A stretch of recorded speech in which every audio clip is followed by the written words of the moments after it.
Alright then, hello.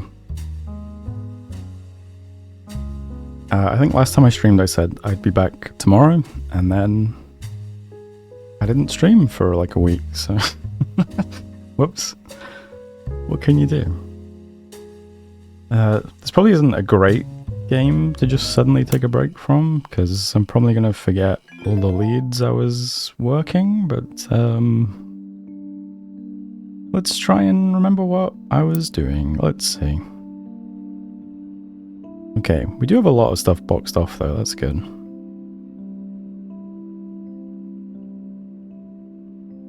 These guys are solved. First generation are almost entirely solved. Somehow don't know Miracle's spouse.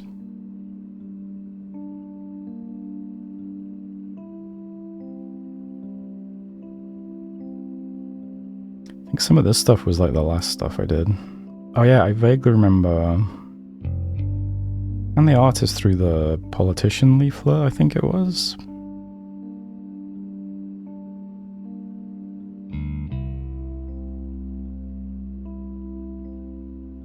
Okay, let's see if we can figure anything out.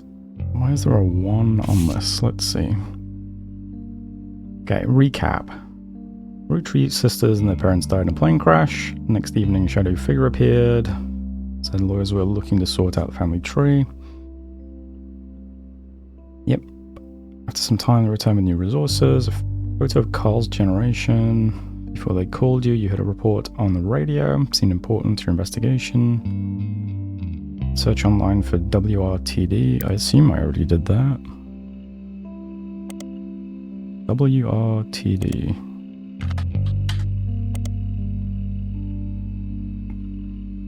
Oh yeah, something about break-in, stole a picture. Right, maybe I should chase down that Roottrees curse thing again. I don't remember what that led to. Instead of returning the person who... Oh, I think that led me to the college student guy's picture colors, right? I think there are Roottrees. Hey guys. Next time they returned, they gave you a partial explanation. All that's left to do is finish the family tree. Find what's in the locked space, which they said was personal to them. Okay. Okay. Let's see then. Just to remind me, what was this about? We've got all of the presidents done, so that's fine. Mine Ruby Skull didn't lead anywhere. But yeah, I searched for the name. We found that guy, didn't we? Benny Madsen Jr. actually had a heart condition and wasn't poisoned. That was the 3rd president, right? Benny Madsen Jr. 4th.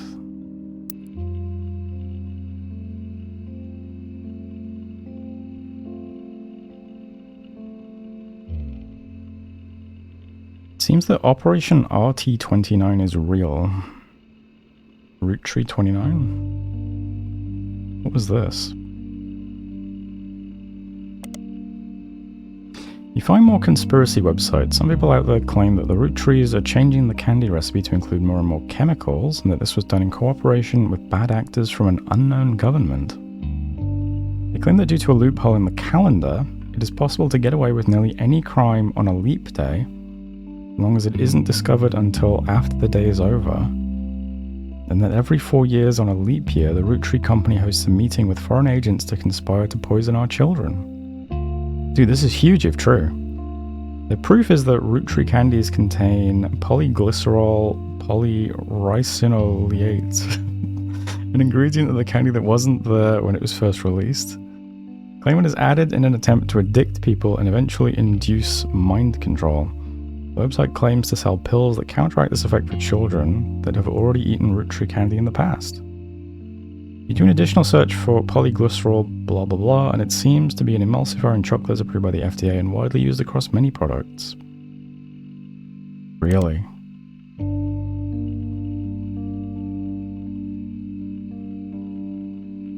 Okay, not a great lead.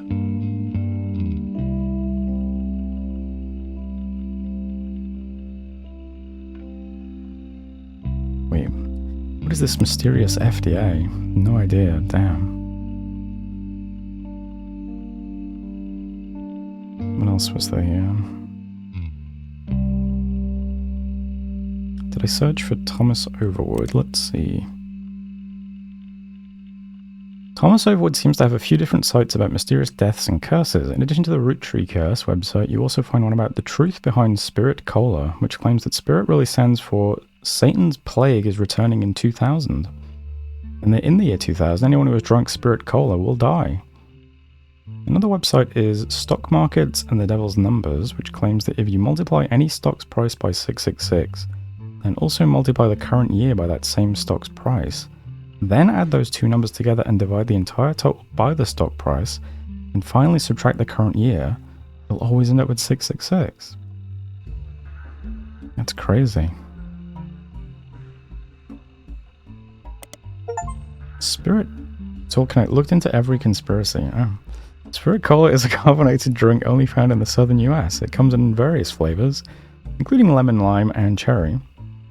None of this seems to have anything to do with the Roottrees. Okay. This, I think, is what led me to the photos, right?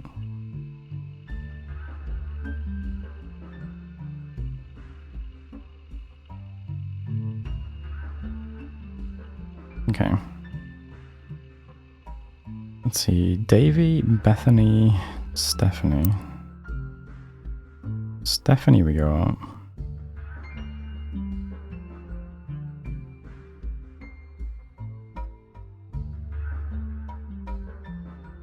Davy, Bethany, Stephanie. Interesting. So they might all be on this row, right? And that's Chris Rafferty.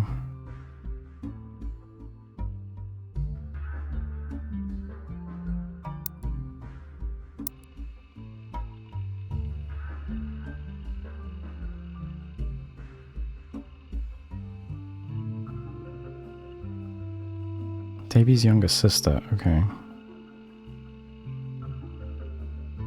Dave and Bethany. David Kellogg? Bethany Kellogg.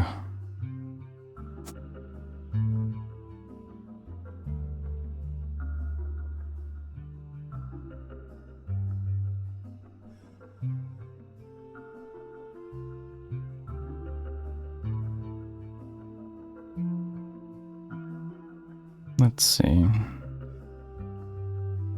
So you could be Kellogg's. Well, it's not going to be... Hang on, what did I say?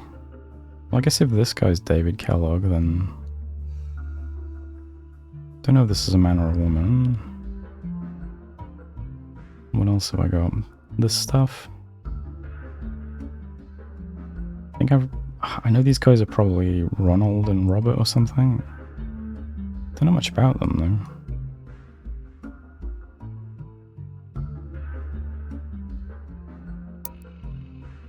Okay.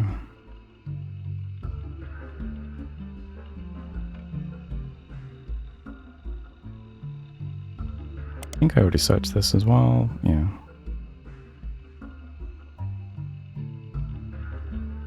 Davy Kellogg the Fourth.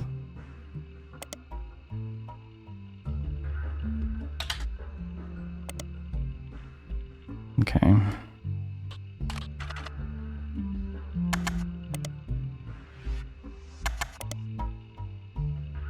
Alright, well that's a bust then. Okay, so what else have I got then, evidence-wise? CM, I think, is that who this was? So that's Carolyn Morden. Can I get anything else from this?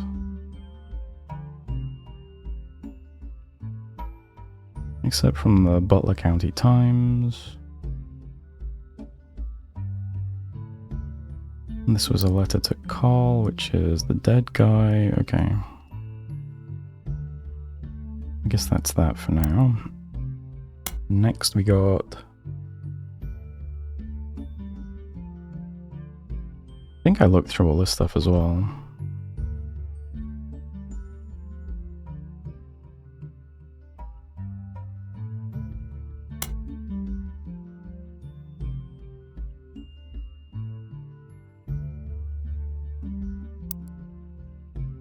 Caroline Morden.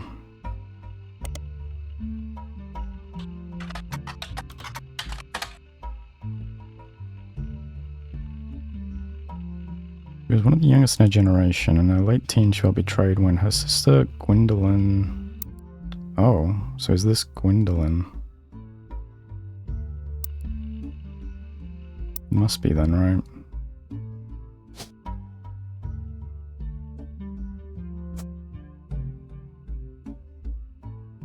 Okay.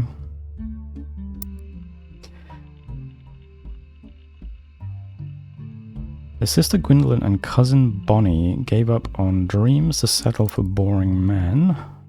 Cousin Bonnie, have I got you anywhere? That would be this row, right? Oh, cousin Bonnie, okay. She especially likes her brother-in-law, Dr. Wilson, who she calls completely bogus. Okay. Dr. Wilson. So these aren't Kellogg's. Wilson. Alright, a few Wilsons.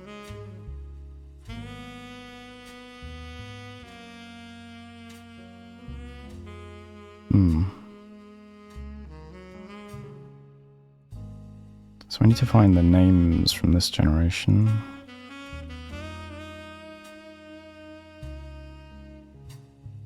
We also have a Jem Wilson, okay.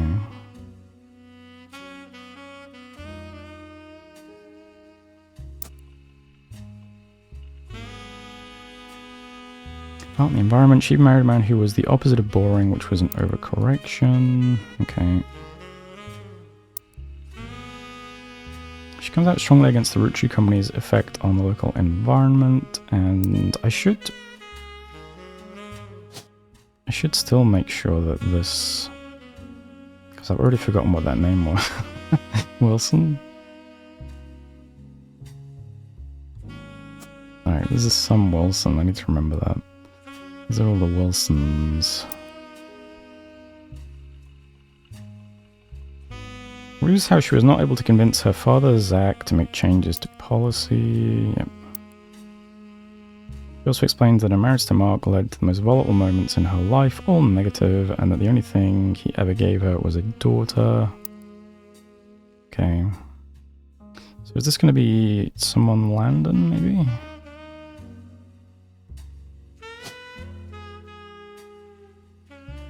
Stephanie Landon.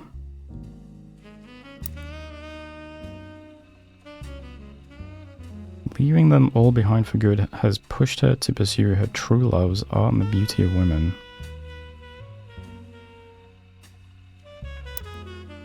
Okay.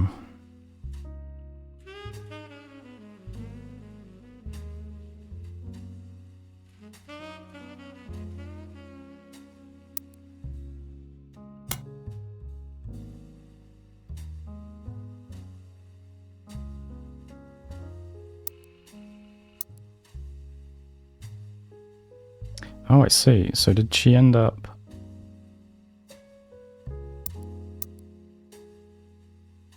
Wait, Stephanie Jones. Oh, so... I see. So you're married to someone named Jones. So does it say your other mother's name? I never remember which button is which. I don't know why. Stephanie had grown up in an unconventional family, but in her words, it was still full of love. And now we're 22 years later.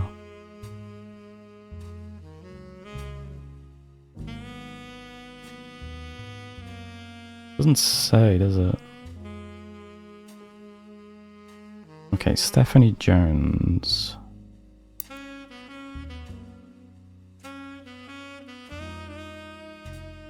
Oh no, wait.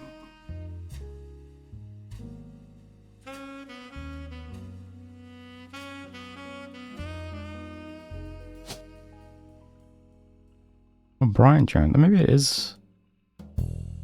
I got this correct. Stephanie may have grown up in an unconventional family to say the least, but in her words, it's still full of love. Now, 22 years later, with a baby of her own due around Christmas, her message for voters is simply love is our future.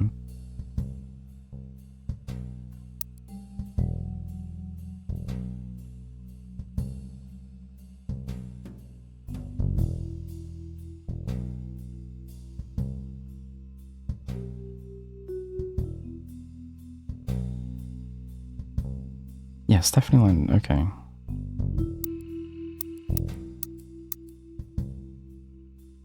And she's Stephanie Jones, okay. So she's married to someone named Jones, okay.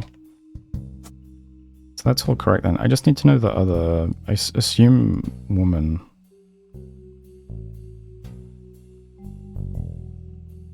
And that'll all be boxed off, I think. Hey, Kiwi. We're doing some, I don't know, genealogy detective game. Alright, I think that's as much info as I can get about that for now, though. Oh no, I also know that I have a photo, don't I? I know she's a politician. What am I doing? I remember how to play this game now. Yeah.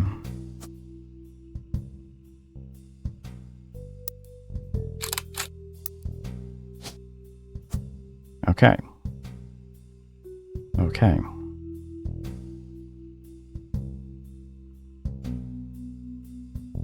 How would I find... I wonder, can I search for more Stephanie Jones stuff? Let's see. You learn from an election results page that Stephanie Jones, a candidate for city council, won her campaign on election day. You find no mention of the Roottrees in any articles about her. Stephanie also has a very bare-bones website for her campaign. It is simply a picture of her campaign mailer, and underneath it says, "Be sure to read the full article in the Butler County Times." Yeah, I think this got recommended to me after I played Golden Idol. Also find the full version of the newspaper clipping on the back of the campaign mailer. While most of it is unimportant, you do find the following. Stephanie Jones, born Stephanie Landon, until her marriage to local business owner Brian Jones, has lived in Butler County her whole life. Stephanie grew up in a home without a father. With my mother and her partner, I essentially had an entirely female influence. Though she is... It still doesn't tell me the name though, does it?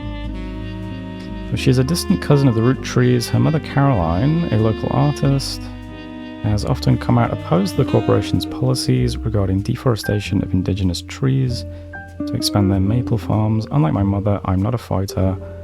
I want to bring love to the world. Okay.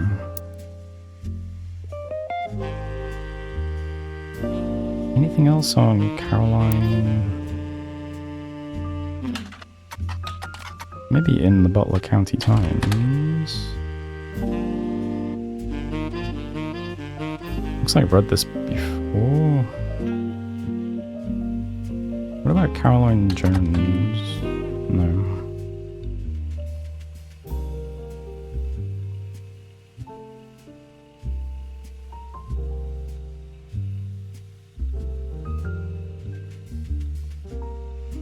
Okay, anything else? Probably not. Business Watch? Fun Music Monthly? Starlet? Okay. Caroline Morden. E-Flag. What about Caroline Jones? Okay. Well, whoever her wife is, or partner, I'm not sure. So what else can I... We do have Gwendolyn Morden as well.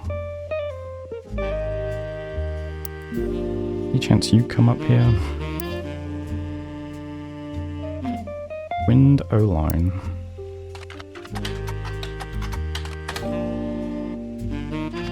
Let's see.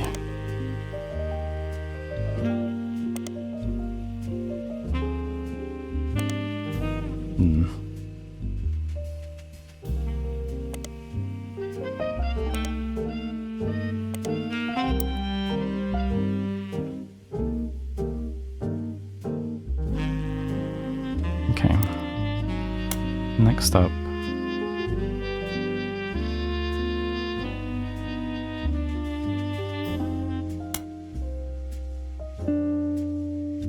Okay, this is very old.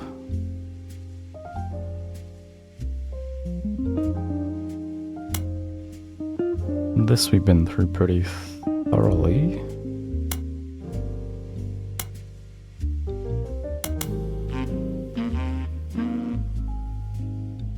Let's see. Free spirits. I am missing a bit of stuff about the free spirits. Let's just skim this again. Granddaughter relies on Gwyneth. Mother's family is called the Cossels. Know all that stuff. Gwyn, as an only child, complained of loneliness, told that being expected to watch after 3 younger brothers didn't feel like a blessing, but it fell on deaf ears. Went to stay with her and Aunt Margot. That's you guys. Even tried to dye my hair blonde to fit in with the 2 of them. What a mess. I'm stuck here with Clark.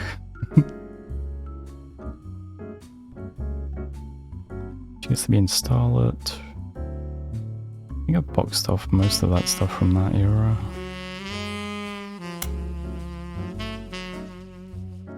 Clancy told me that everyone got quite heated.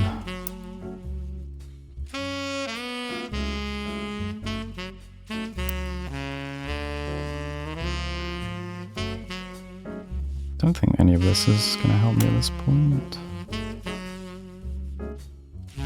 Gwyneth had been pushing to include Sam for quite some time. Gwyneth.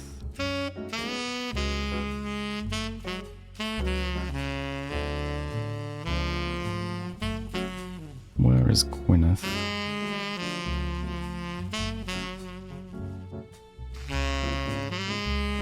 Oh, that'll be this Gwyneth, won't it?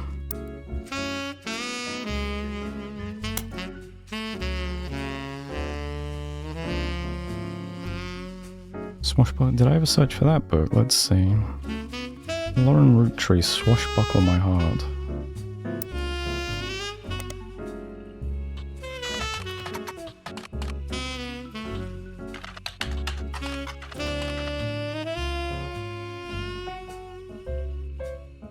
Lauren, was it Cossel?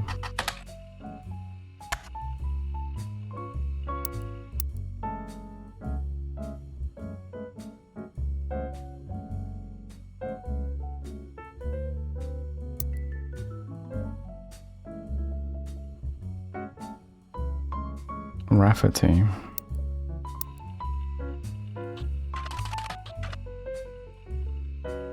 Re-released as X marks the spot. I vaguely remember going down this once before. Buried Treasure by Lauren Roottree. Keeping out for Lauren Roottree. Oh yeah, this is how I got the next book. Okay. That's all fine then. Next.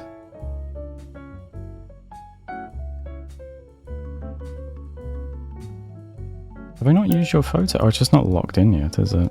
I don't know Bonnie's occupation. Do you just come up on a search? Bonnie Hudson? Let's see. Business Watch? Butler County Times? No. Don't suppose you are a musician or anything? No. Okay.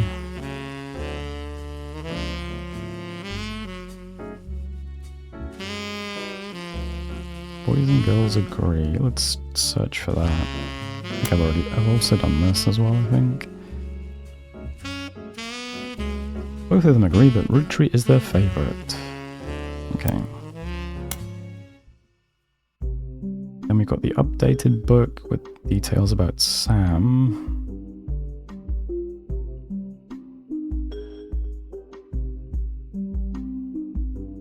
Apparently Sam was the illegitimate daughter of Elias Jr. and Patricia Christensen. Yep. Patricia, the daughter of a local steel mogul, and Eli Jr. harbored a secret romance at 16. Elias hid her over the local farmhand known as EC. I wonder if we... Do we need to know who EC is, I wonder?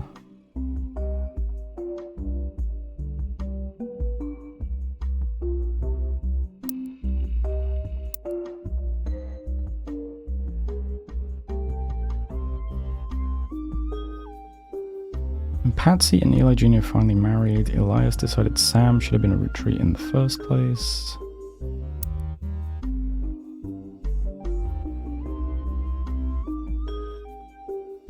Yeah. This is all fine. Really did not know our true family history when I wrote this, didn't even know Sam was a Rootree. Annie and the kids are lucky to have her. Yeah, alright, I remember finally getting this. Ernie Jr. has been learning the day-to-day from Zach. A long, long time since any real Rootree was excited and interested in the actual candy as Ernie. We've got Ernie boxed off, haven't we? There's Ernie. There's Sam. Yeah, this is all fine. Missing Gwyneth's occupation, apparently.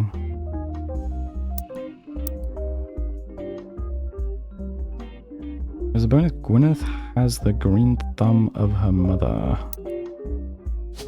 Does that mean you're also a farmer? Who knows? Because you were a farmer, right? Yeah.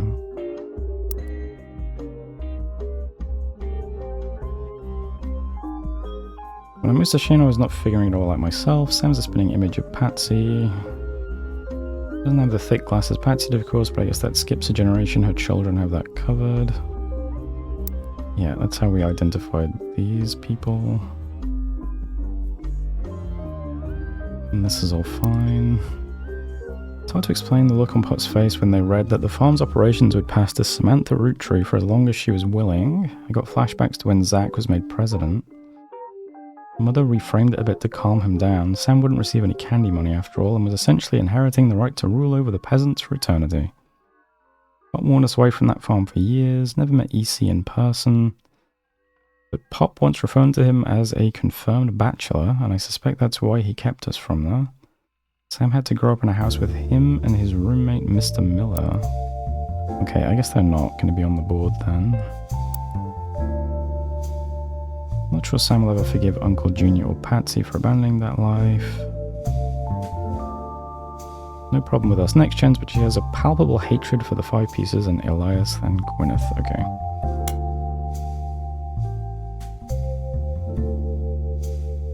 Clark's gotten married again. No Rootree has ever remarried. Sure, I lost Jacob. Right, are we still missing? Let's see. Clark. I know you eventually married Jane, and you originally married Danielle.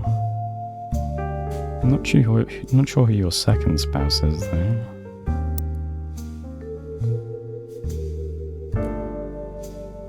As I write this addendum, Clark's gotten married again.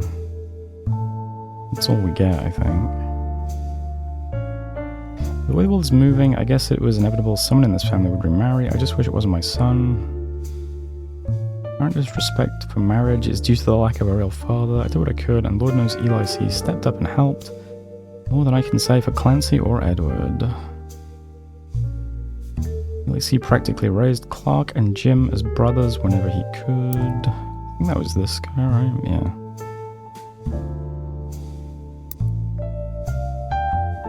Eli's marriage seems fine, and Jim's marriage seems solid as a rock. Shame we don't get Eli C's wife's name. The fact that he's marrying Jane to keep her from running out on the... Oh wait, so this is...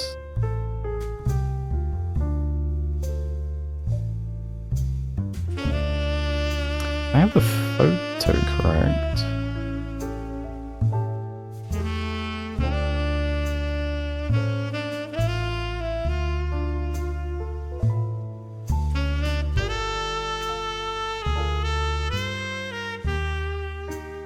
Yeah, this must be this spouse, right?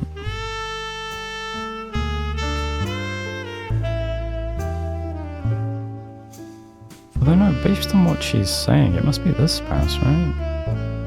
I fucked this up. Hold on. What was that piece of evidence? Hang on.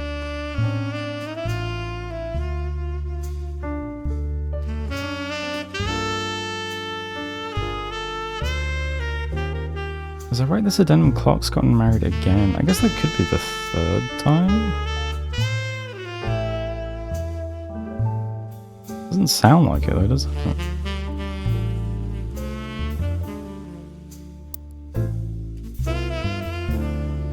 Where did I get that picture from that? Hang on.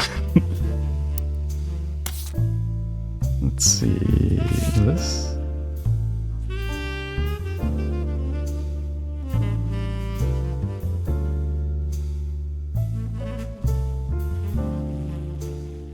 Maybe I've just got that wrong then. So this is probably Jane LaRue?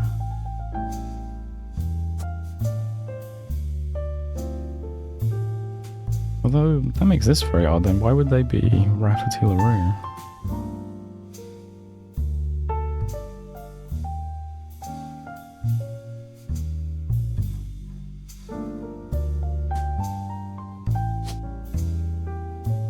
No, this must be correct. Okay. I'm leaving it like that. I don't know who the second spouse was.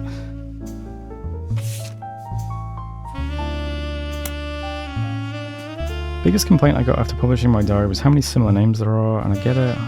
There are 4 Eli's for Pete's sake, but that's how it is. My family's names were always unusual. Grandpa Elias was a believer in using the names of each generation to honour those in the last. His father and Grandma Gwyneth's father were named Edward and Clancy, so now you see where my pop's name came from. One thing that's always been consistent in our family though is that anytime someone's a junior, they're always the firstborn son. It goes for Miracle, Eli, or even Clancy.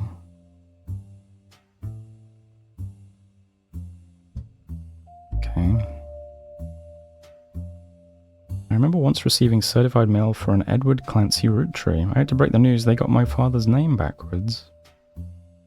Interesting. Oh, okay. Fun bonus. Apparently this is the first thing she could find that she ever wrote. She knows it was for a school assignment about anger, and she believes based on the teacher's name, she must have been in the 3rd grade. She doesn't exactly remember the events spelled out here, but she does remember getting in trouble. I got angry when I met a new girl who I do not like. She was dirty and did not have a pretty dress. Me and Pop walked home in town and she hugged him. When I told her he was my Pop, she pushed me. I got angry and yelled at her, and Pop said to treat her nice. Then she said, "Your Pop is my dad."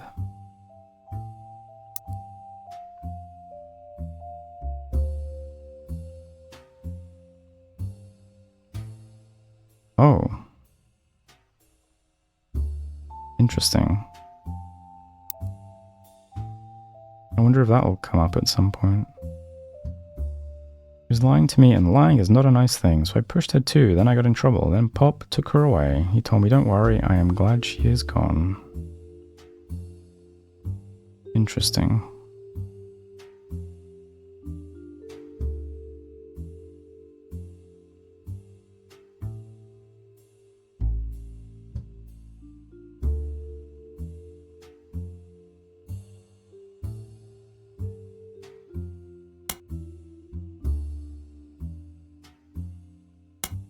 Okay, next. Rolling on down to the city, classic. Wait, listen to the song? How did I miss that the first time? Hell yeah.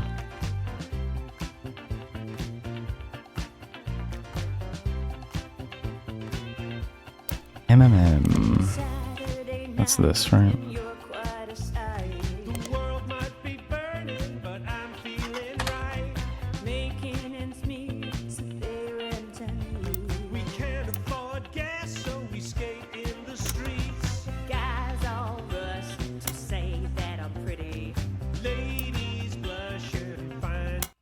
Alright, I'm good with that song. Let's please stop. Don't think this is useful to us. Nor this. This we've done.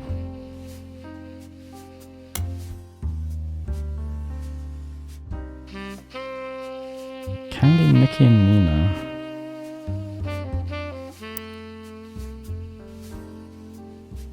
Probably not relevant. Then again, any Ninas? No. Any Nickies?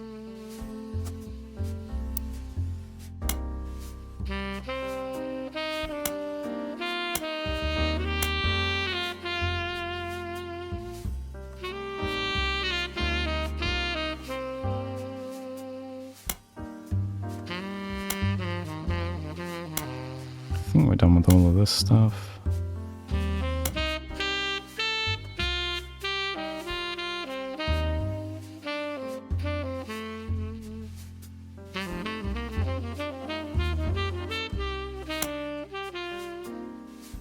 Shiva candle. I think we got these. Yeah, they're both yellow. Do I have all of your details?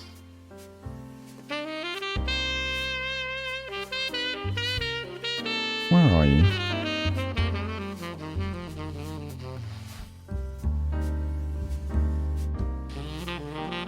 There's you.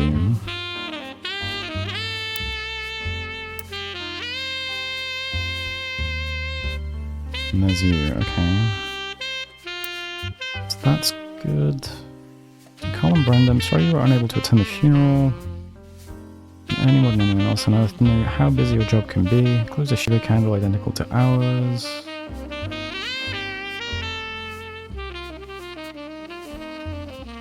Possible to express my gratitude enough for rescuing us from the panic and burden of endless bills.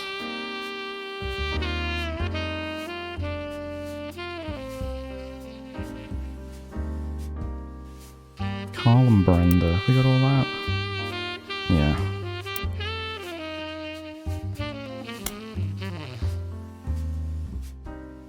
Oh yeah, who is this guy, I wonder? Maybe that's EC or the other guy?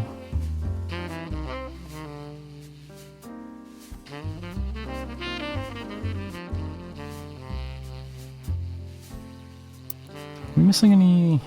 No. It's not their dad.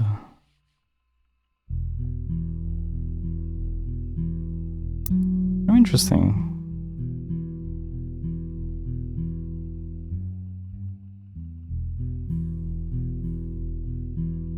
Wonder who that's going to turn out to be.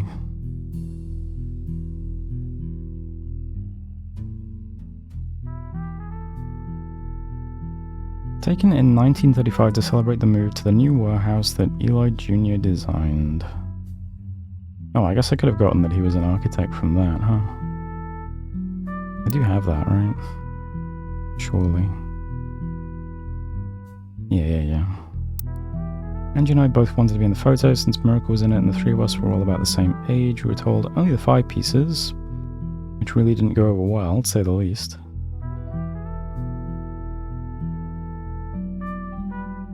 Eventually, I suppose, to stop the tantrums, they posed us in front of the camera with Mr. Morden, who was there with Aunt Gwendolyn. Let's see.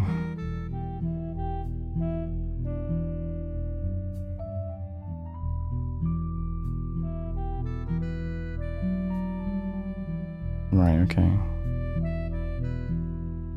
Person in the photo isn't any of those people, though, is it?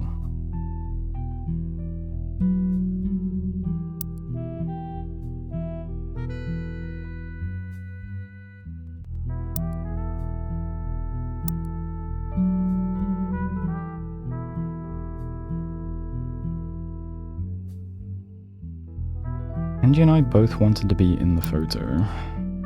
That would be you two, I guess. Okay. Alright, haven't really gotten anyone in this photo. Why is that?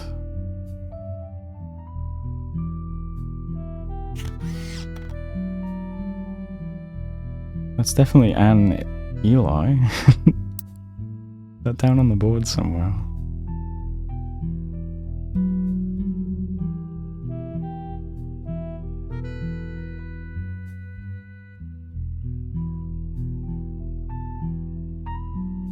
Where's all the Eliases?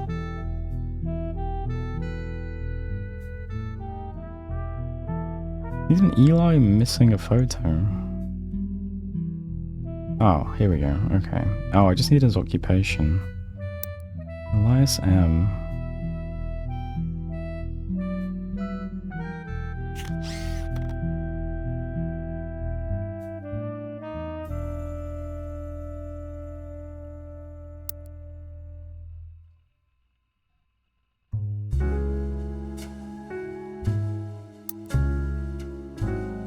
Okay, and let's see what it says. Every 20 or so years, the Roottrees would hold a big reunion and recreate an old family photo. This is the one from the 70s, and Carl's the teenager in the middle. This guy? Sorry about the water damage. A pipe burst in Carl's office. On the back of the photo, in childish print writing, it says November. There are also a large number of cursive signatures. They include Bonnie, next President Guy Hudson, Ernie Jr., Caroline, Gwyneth M., Gwendolyn Miracle Jr., Jim Roottree, Clark, Carl, and Eli M.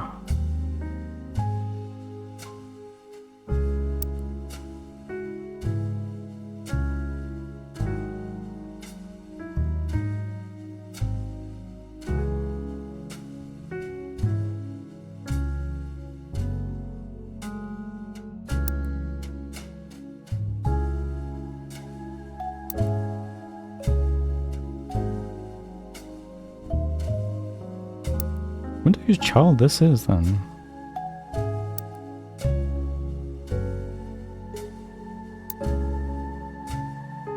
Can't be Carl or either of these two.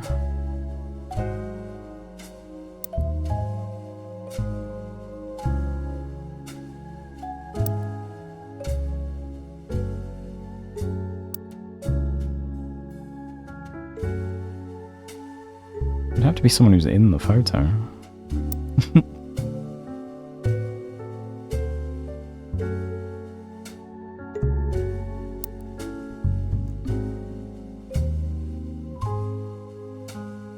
Alright, so those two redheads are probably Bonnie and Guy, aren't they?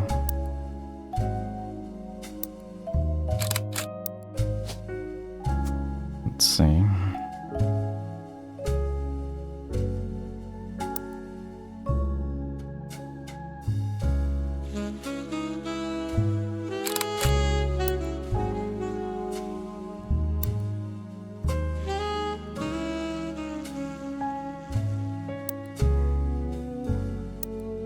Okay, Bonnie, Guy Hudson,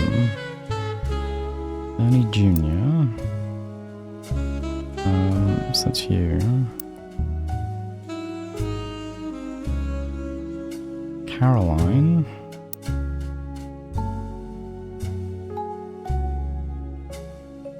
Ah, you're in the photo.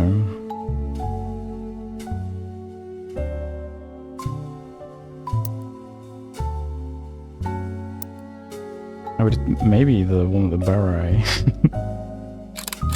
Let's see. You know, artist. Maybe.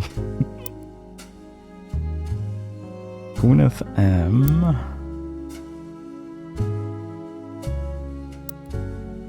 Okay. Gwendolyn. Oh, interesting. So that would make you this person?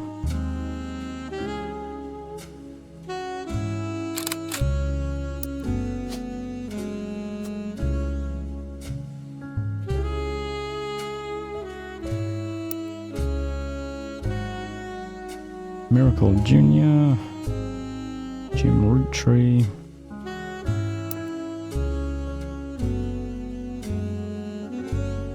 Ah, this guy.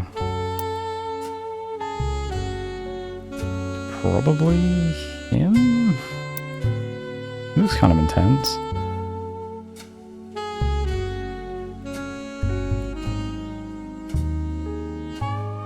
Clark, Carl, and Eli M. Carl we've got... Oh, one of them's Clark, okay.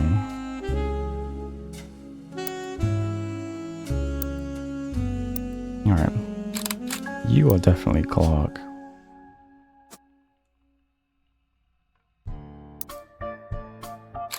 So let's go with you for Jim.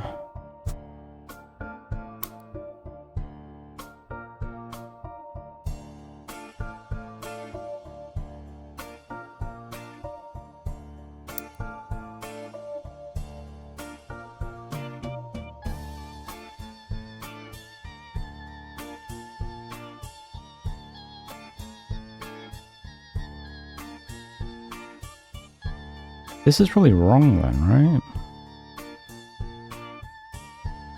Or is it?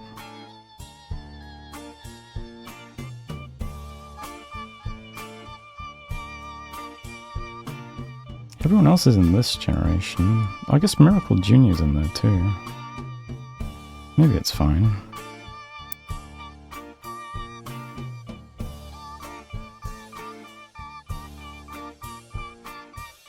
Clark, Carl, and Eli M. I wonder who the child is then.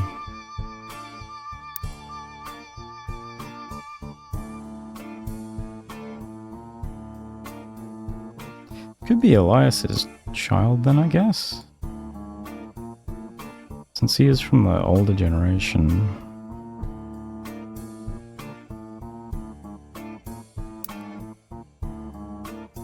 Kind of weird positioning though then.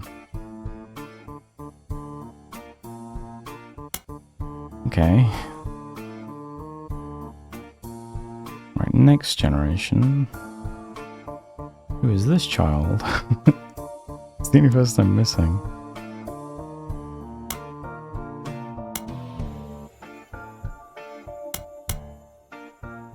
That style reminds me of something.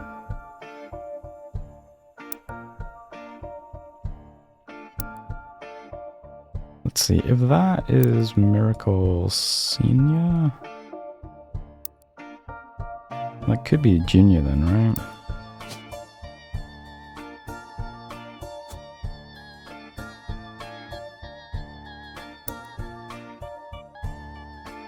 Let's go with that for now.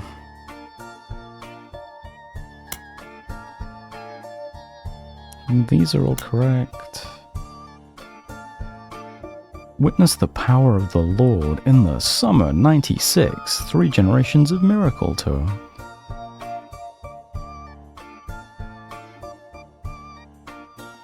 Celebrate with your pastor Miracle Third and his wife Nicole. Okay.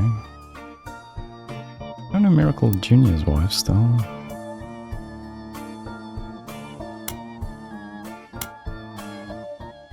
Miracle Jr., who is said to be world famous and gets top billing.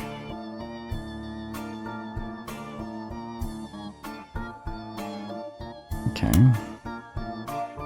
Business Watch. It's very old. Well, Roottrees was voted Watch from the Year in 1987. Photo of him appears on the cover. Carl was chosen for his work at Roottrees Candy, but rather a clothing company, Root. There's a brief history.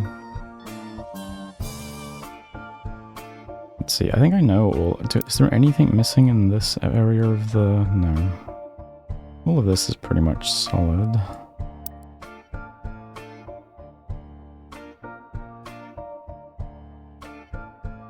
We know Ernie Jr. was president.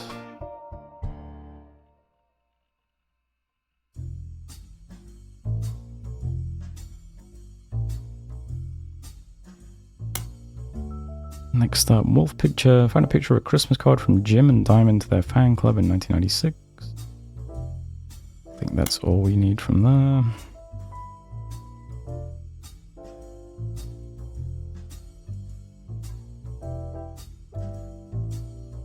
Okay, is there anything more I can get from this?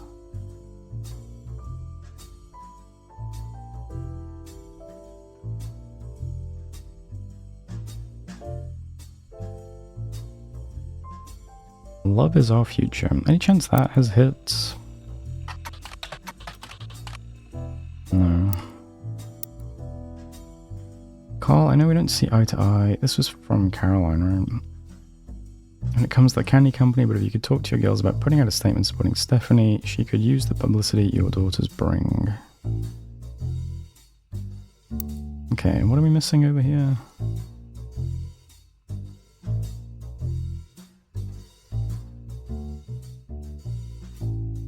think this is accurate so far.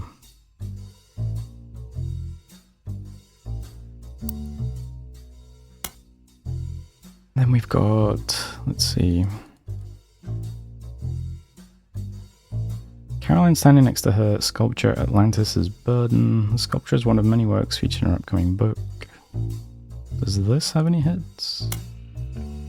No.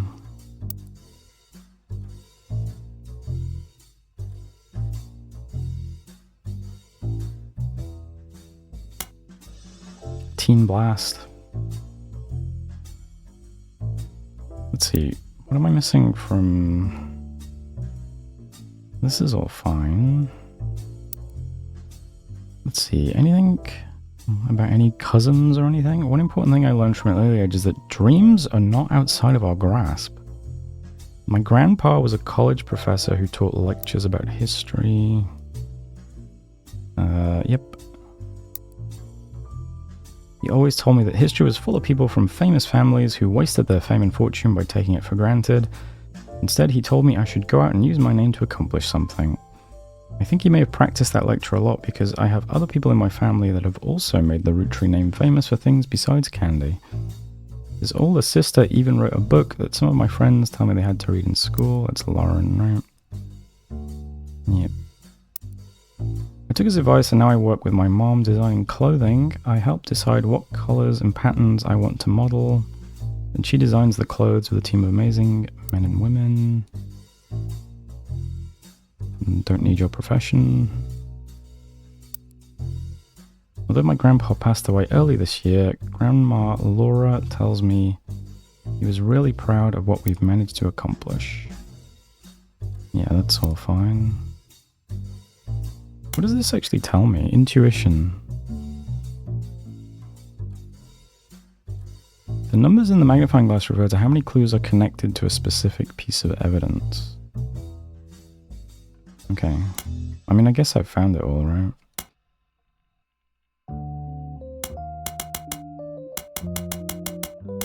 Is that everything then? Have I been through all this? Okay, so that's where we're up to.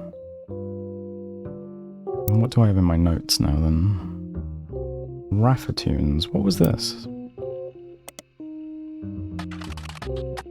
Raffatunes? A website about Raffatunes. Clark Rafferty LaRue's advertising firm.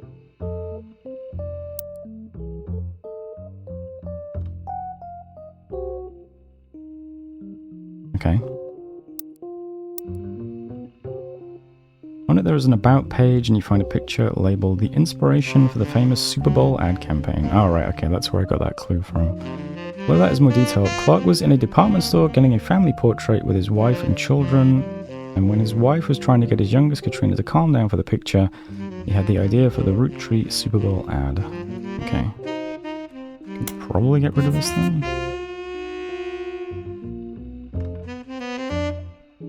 Gwyneth had been pushing to include Sam for quite some time. Okay. Swashbuckle my heart. I think we're done with that. Ernie.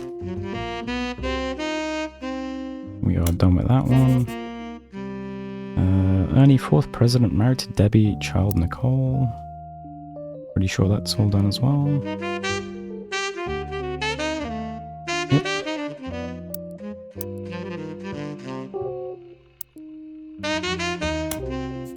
The 5-piece guarantee. What was this?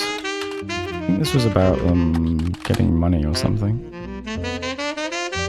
In isolation, it's somewhat baffling. The yearly salary of Roottrees' president is always locked to the price of a single pack of 5 pieces. When the 5-piece guarantee went into effect, this was 25 cents a year. Now it's closer to $4. Come out with the clan said trust, however, it makes a bit more sense. Elias wanted to ensure that only his direct relatives could afford to be president, and he knew that because their passive income was tied to the profits of the company, they would have a vested interest in keeping the company as profitable and successful as possible. Okay.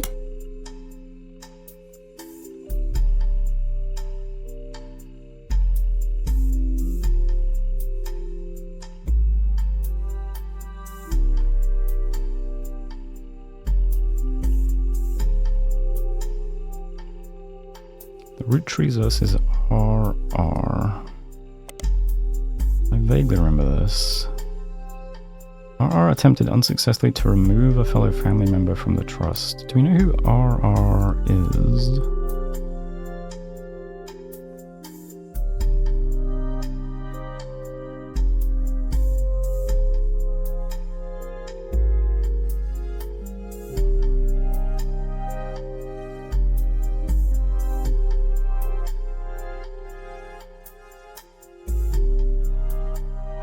I mean, someone Roottree, I would assume.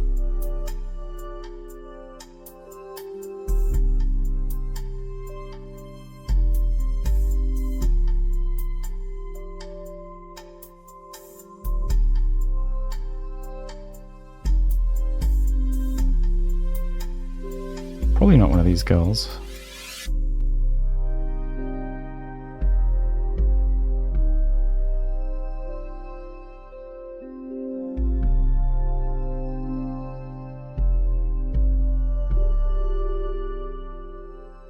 Maybe I don't know who that is yet.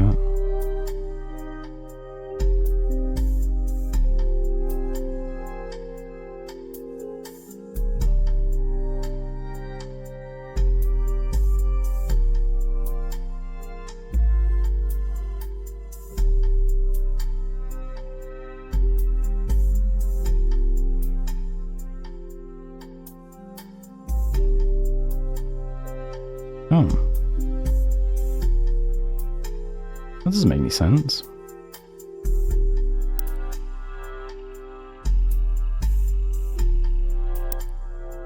Am I blind?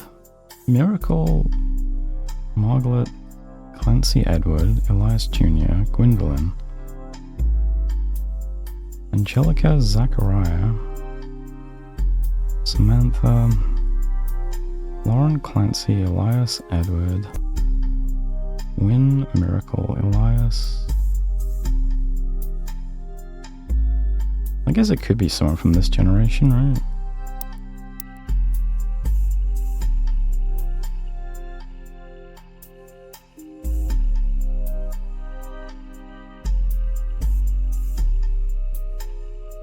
They committed a significant crime against a fellow family member.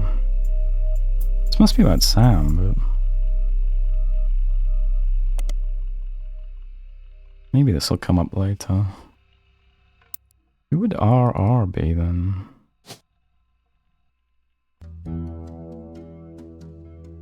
Well, they are from this generation.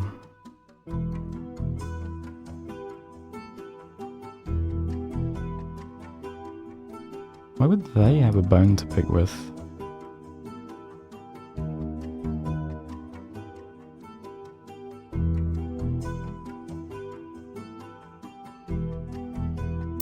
I don't know, maybe I'm off the mark there. Let's see.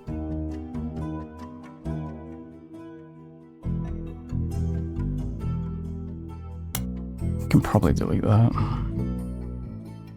Probably delete that. 3 of the 5 presidents of the Roottree Company have died mysteriously. They say Guy's car was hit by a drunk driver.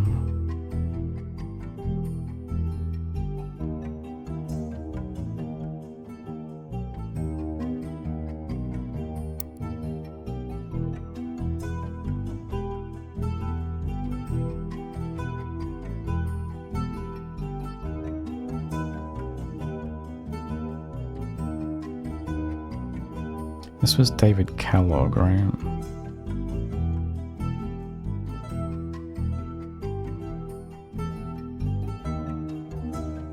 I don't know your spouse. I don't know what's going on here.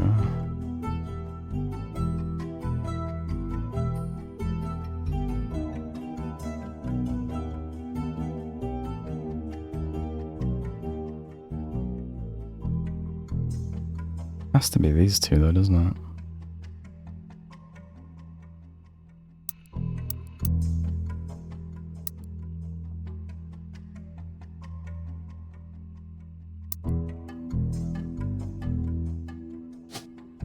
So the other 3 Kellogg's, yes. So that would make you David the Third. And did you say one of them was older or not? Davy's younger sister. Okay, so that makes you David Kellogg the Fourth, and that makes you Bethany Kellogg, which means I also have the pictures.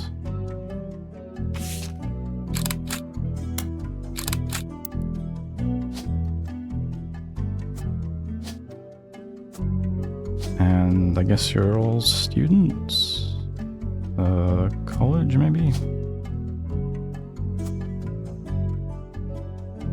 Or...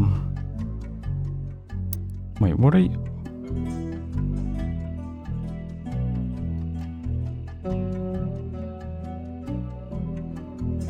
I think I did for my first year of college.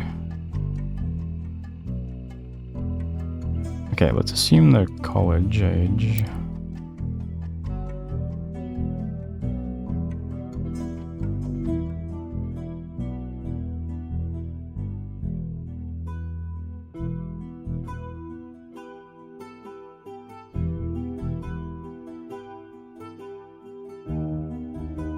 I guess since I have this all filled in, let's see, maybe you are a housewife as well? Okay.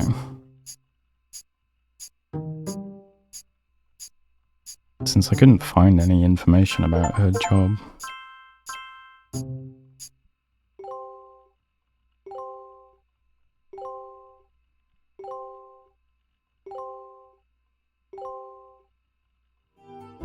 Not bad. Okay, I also have that other picture of Bonnie, right? I think it was that one.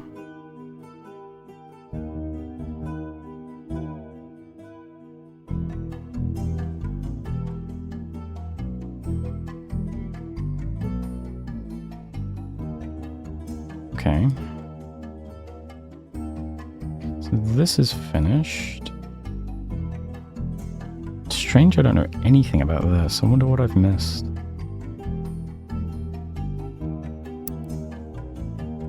This can be deleted though.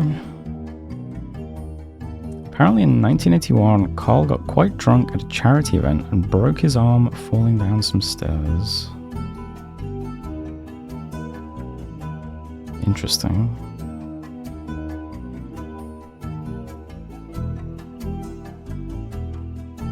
The article also mentions Ernie is from 1996. When Carl took over as 5th president of the Roottrees Candy Company from Ernie Jr. Okay.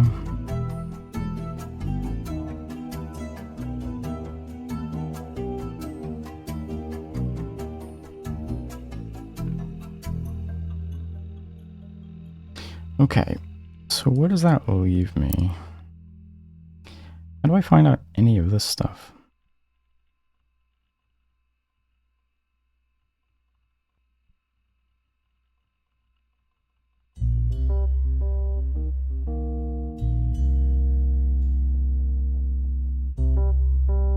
How interesting that this is still blue.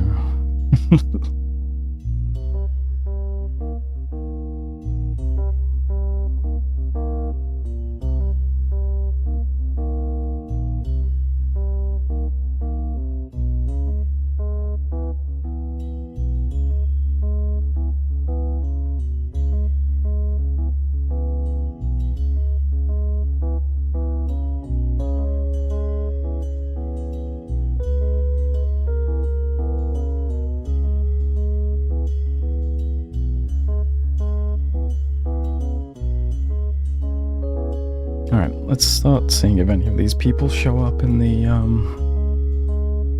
Butler County Times then. Let's see where that gets us. Gwendolyn Morton.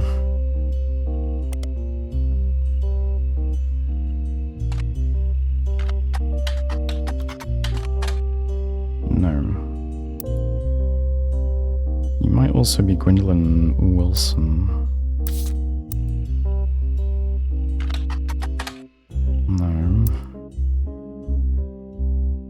how about Jason Wilson?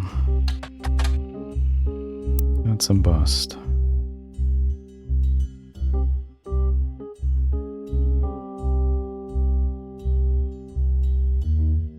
Wonder how I... Stephanie Landon. I mean, I assume I've exhausted all of the Stephanie Landon stuff.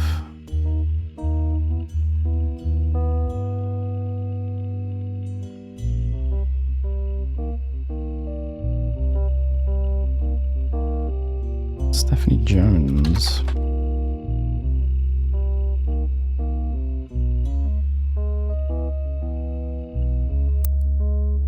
Okay. Clark Rafferty. I overlooked for you on this. Nothing. Let's see. Business Watch. Modern Music. Oh. A section of the magazine called Skip It or Flip It has short, pithy blurbs about new records. Oh yeah, he was part of the band, wasn't he? An album called These Times is listed under the Skip It column with the following. These Times, a new single from C&J and J&D.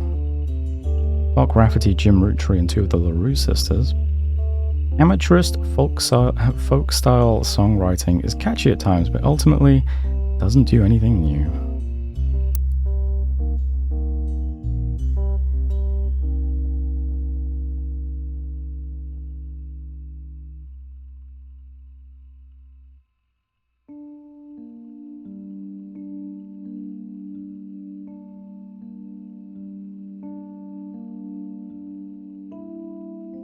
I guess these are also blue. Maybe it doesn't mean anything.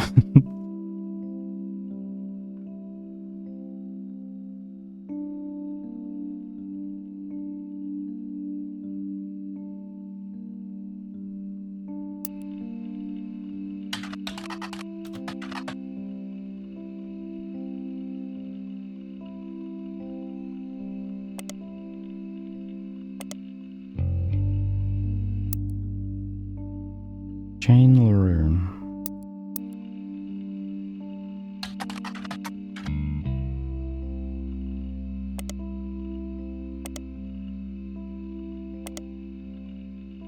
In an article from 1968, you find a small section focusing on young, upcoming talent that Modern Music Monthly predicts will make it big. It has this to say about the LaRues.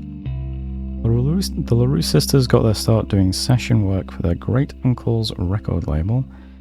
If you remember any songs from 1960 to 65 that featured the voices of kids, they were probably involved. Back then, they were credited as the Lucky LaRues. Now that he's passed, they've moved on to bigger and better ventures and are going by their full names. Diamond and Jane have been touring with some famous faces, ever heard of the Roottrees, and are looking to release an album sometime in the next year. Youngest Kim is about to step into a prominent role on Broadway, taking over for one of the children in Oliver. Kim LaRue. Oh. Kim LaRue? Oh. I wonder.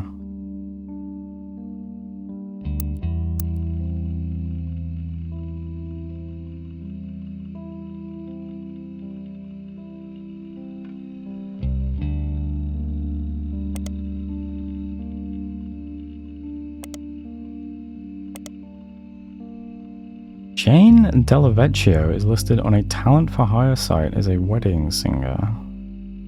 Way down in the credentials section of her biography, it mentions she got her start as a young girl when she was Jane LaRue of the Lucky LaRues. Oh. Interesting. It also mentions to only contact her agent in the event that you actually wish to hire her, and that any and all inquiries about her past or her sister would be ignored.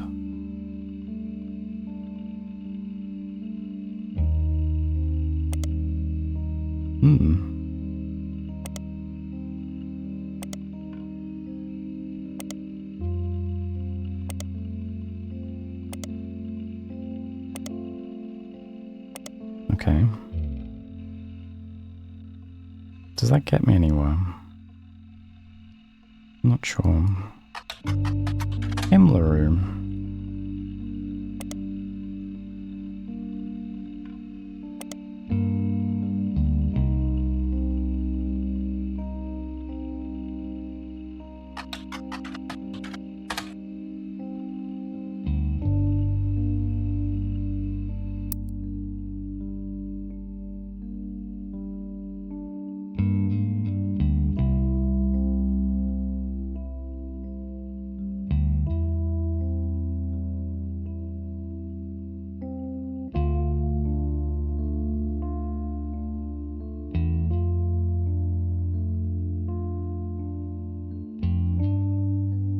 suppose he could have married Jane and then Kim, right?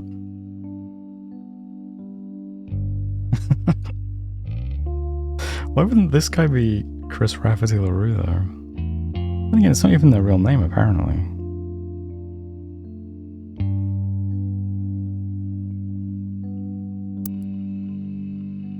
There's nothing else about Kim. It's interesting that her name comes up, though.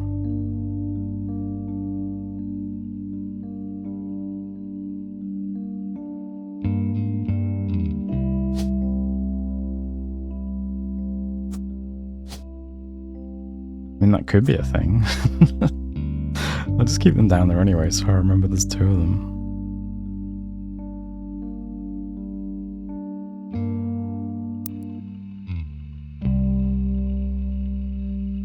What about,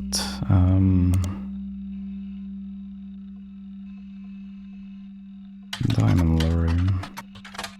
What do you get me? Nothing new.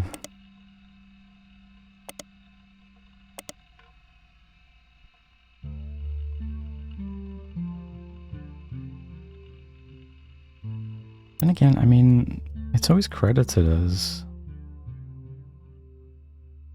C and J, right?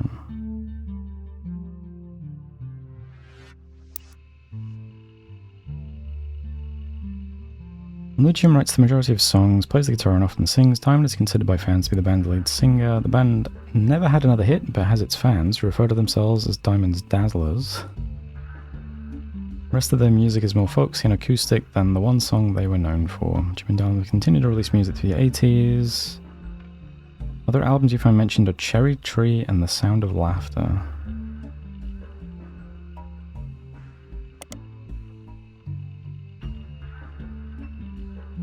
Found a forum post, cool things you got in the mail on a random forum about video games. Yeah, I remember this. Apparently, even though it is no longer available to join, Jim and Dylan still honor it themselves personally. There's a fierce debate in the subsequent post about whether that's cool or pathetic. Yeah, and then we found The Daughter in the Sun. Cherry Tree, Sound of Laughter. Does this get me anywhere?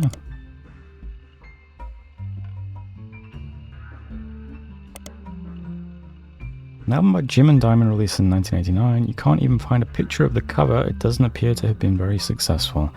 And reviews seem middling even from fans. Some basic liner notes exist on a Jim Roottrees fan page. It's stated the lyrics and the guitar are credited to Jim Roottrees and the vocals are credited to Diamond LaRue. What about in modern music? No. Sound of Laughter. Okay.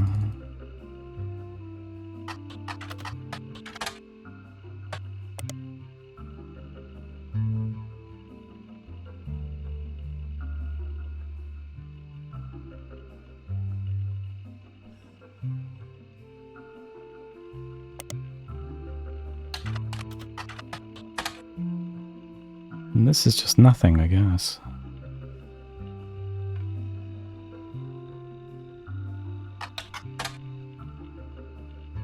I wonder if...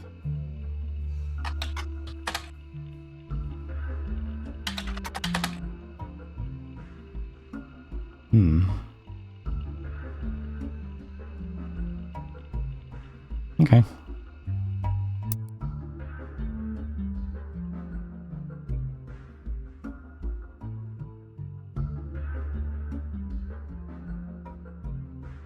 Edward Roottrees.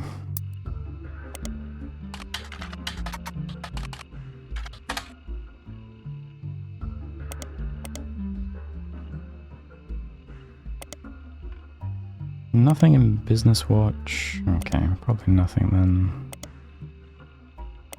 Just check Teen Blast in case, you know.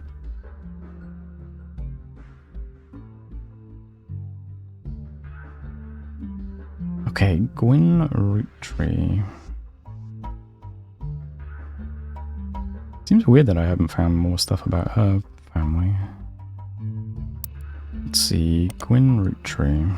Let's start again. Okay, find some information on a website about old films that are not yet available on VHS. Site is not very well organized. Search is broken.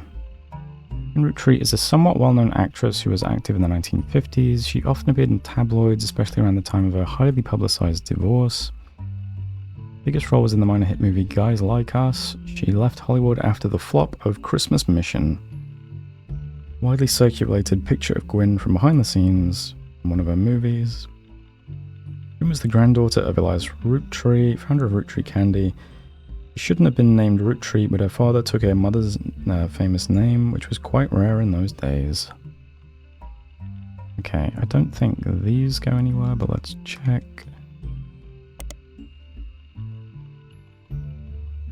A 1953 film in which two secretaries cut their hair short and pose as businessmen to get ahead in life, until one of them falls in love with their client and hilarity ensues. Gwyn Roottrie, Leslie Florence, and Harrison Lane. Was this who she married? Oh no, not even.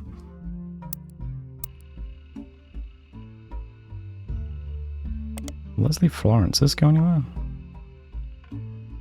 No.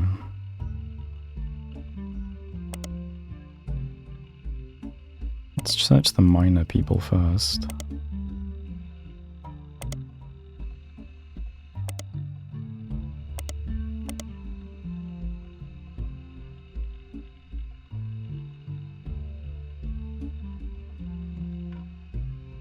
Harrison Lane. His largest role before Guys Like Us was as the villain in the first season of Western Frontiers. Studio brought Lane back to play the villain's twin brother, this time as a hero joining the protagonist. Harrison Lane is a dead end, okay. Western Frontiers?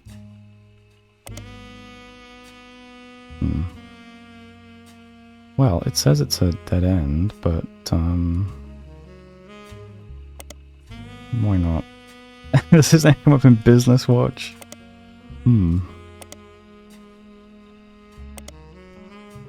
Harrison Lane is mentioned in a few passages here or there, but nothing seems relevant. Okay.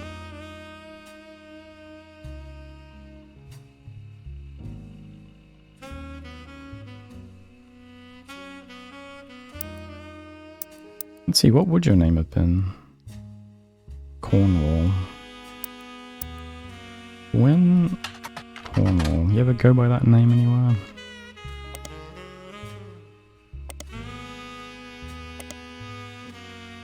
Probably not. Okay, Gwyn Roottrie.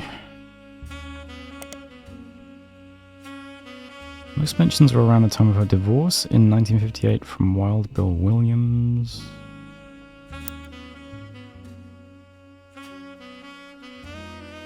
Is that this guy's real name? Or stage name? The gossip is speculative and full of tabloid stereotypes. Some of it focuses on the fact that when she announced her divorce, she also announced she was pregnant again. Others mention that the rumor is Wild Bill had multiple affairs which left her heartbroken. The power of a name is undeniable. My grandfather constantly preached the importance of family names and honoring them. My father decided to bless me with a famous name. There's nothing wrong with Cornwall, but Roottrie has power. My husband similarly goes by Wild Bill. It's an infamous name he repurposed for himself because he didn't have the benefit of being born with a famous one, but Wild combined with the alliteration Williams is incredibly memorable. Although we've relocated to Paris, I know your readers love to keep up with my husband, so consider this a Starlet exclusive about both of us. Wild Bill and I have a child on the way, and we're sticking with Roottrie for the last name, not Williams. But we also plan to lean into alliteration.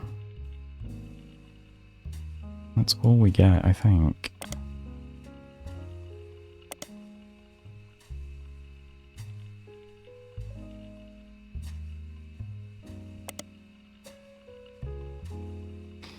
Okay. So then these guys are probably Robert and whatever. Ronald? Don't know which one's which yet, but let's see then. Ronald Roottrie.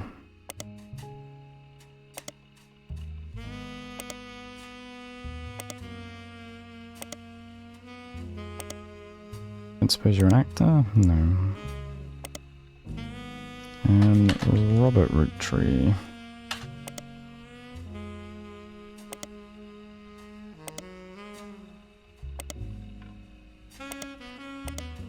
That is a dead end, alright.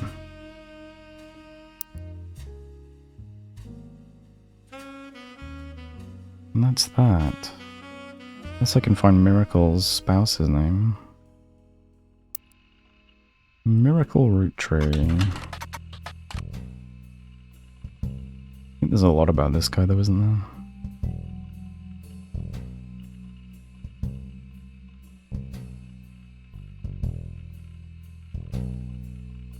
It just kind of skips over his wife. 23 years later, Miracle Roottrees Jr. arrived. At 18, he unburdened himself from the Roottrees name.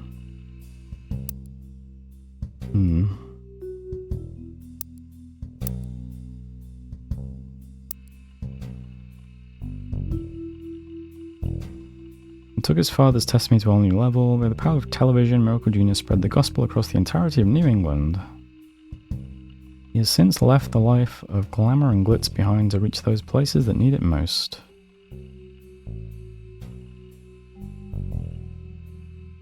Okay. Anything about you over here? Miracle Roottrees and his son, who goes exclusively by Miracle Jr., have appeared in Butler County Times a great deal over the years. The Miracle Network, which is a collection of churches, television shows, and products that can be purchased, has multiple advertisements in each issue. More mentioning legal troubles. Unfortunately, it's a throwaway line in an article about a tour they plan to take across the southern United States called the 3 Generations of Miracles Tour. Okay. Have we done all of this? Same stuff. I suppose you had a music career or an acting career, did you? Okay. And we got Miracle Jr.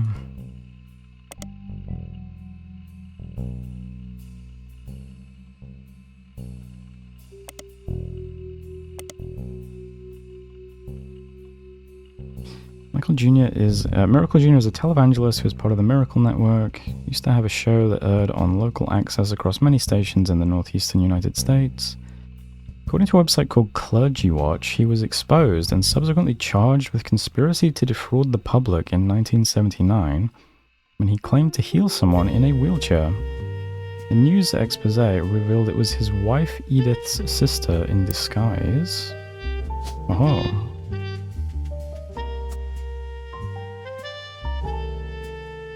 Okay.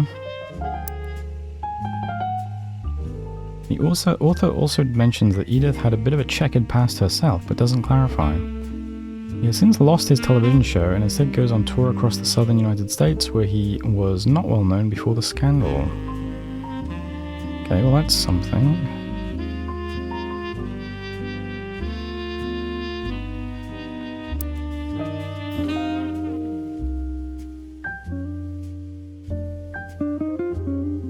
Elias M. Roottrees.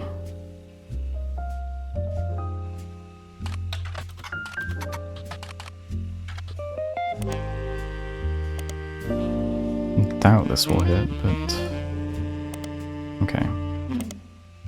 Where does that leave me then? What? Since this still has what, 6 pieces of evidence? What does that mean exactly? Let's see, because this is all done.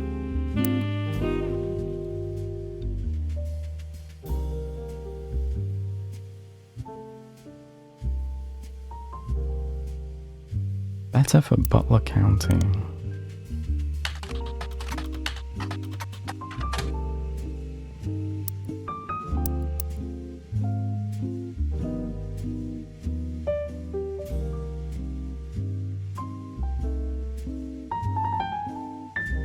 Not sure what else I could search for her.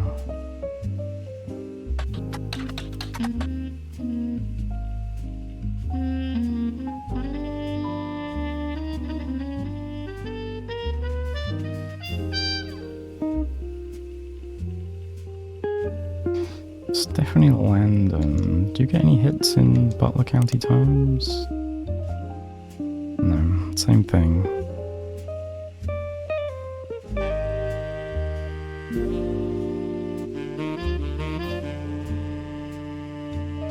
Let's see, does that get anything?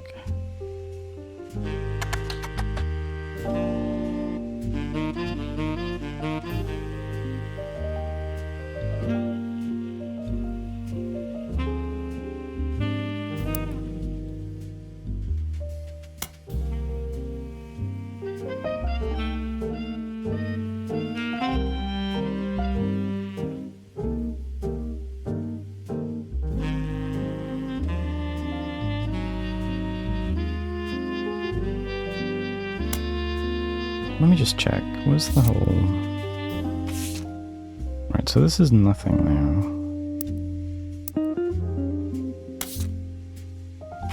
So what else comes up with numbers still?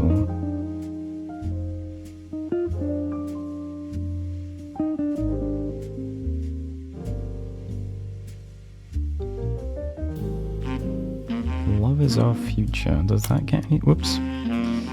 Does that get any hits?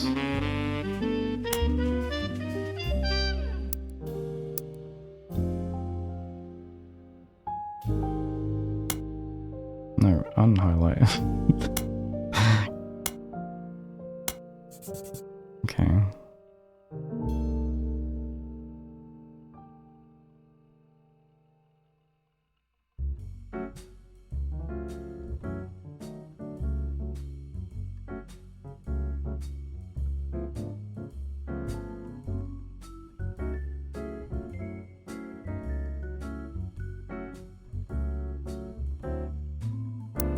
If I just search the Butler County Times for City Council...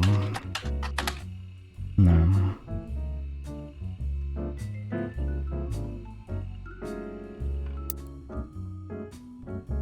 Brian Jones, what about you?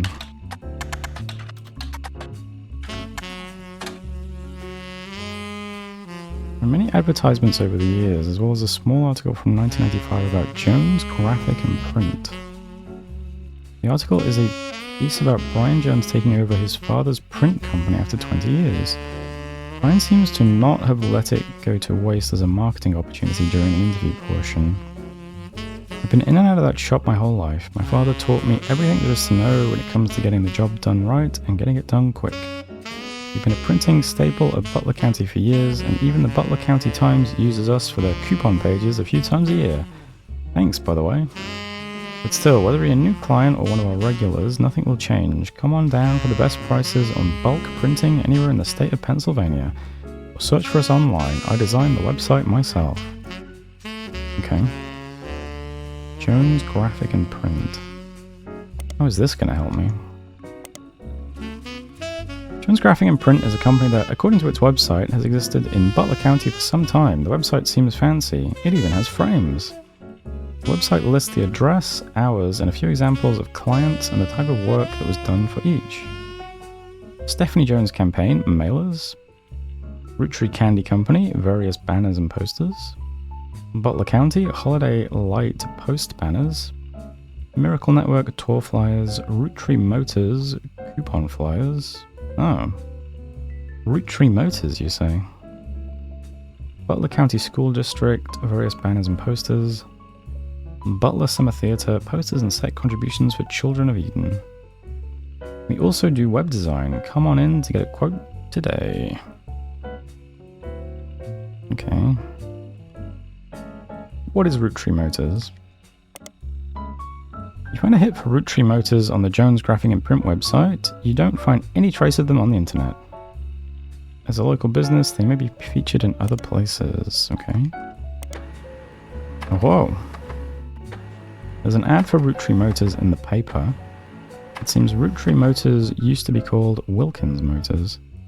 An ad for Roottrees Motors has run in every week's Butler County Times for many years, but recently has been changed to include a picture. 3 different unique versions of the ad have been added to your evidence. Okay.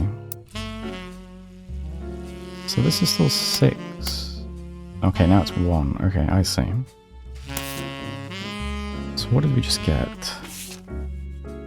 Wilkins Motors is now Roottrees Motors. We may have a new name, but we promise we're still the same family business. All that's different is we've joined a sweeter family. Funny noises? Need new oil? Come on down, we'll fix her up. All the fixes at 555 Fix Her Up. Right off I-72, take exit 23. Advertised that the former name of Roottrees Motors was Wilkins Motors. Wilkins Motors is still the same family business, but has joined the Roottrees family. Do I have anyone yet who's a Wilkins? I've got a Wilson.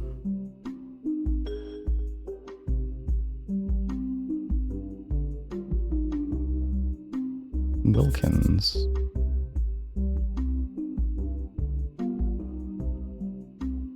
Okay.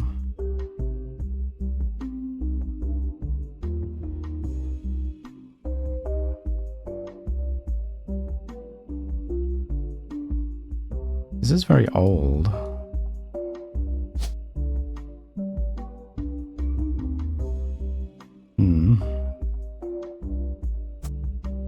Maybe?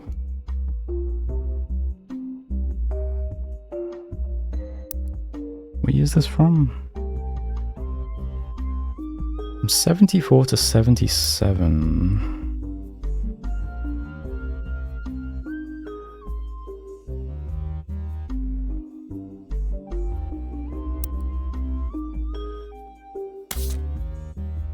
When is this photo from? When is this one from? 35, okay. That's a bit too old then, isn't it?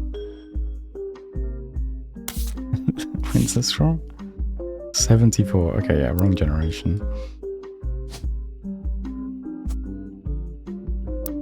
What else we got?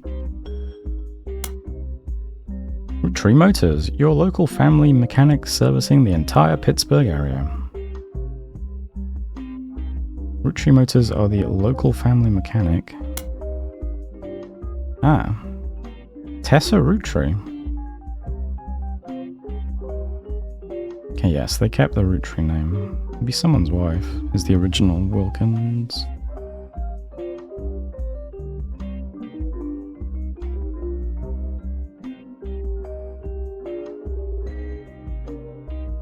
Okay, a Roottrees Motors ad that is presently running, first appeared in 1996, says that Roottrees Motors has been around 50 years, family business, that Tessa Roottrees, the newest fixer, learned all there is to know about cars from her Roottrees Motors parents.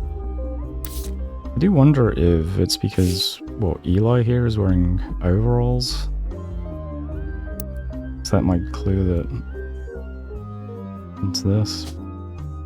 Let's see, Wilkins. And that would make this Tessa.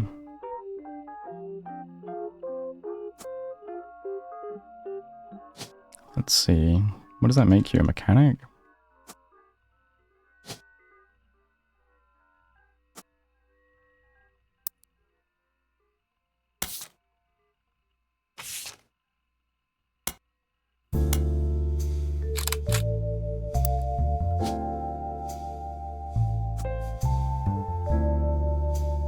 Maybe. Maybe.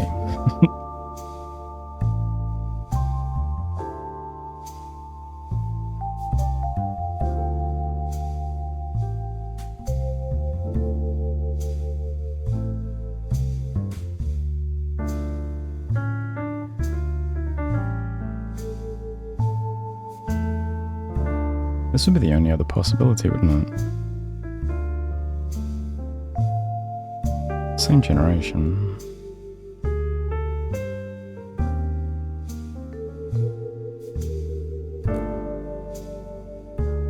Let's see, when's that photo from?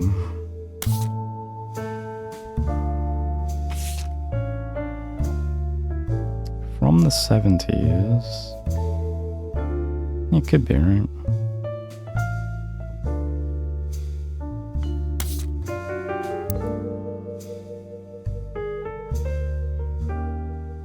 This is the previous photo, right? No year on this one?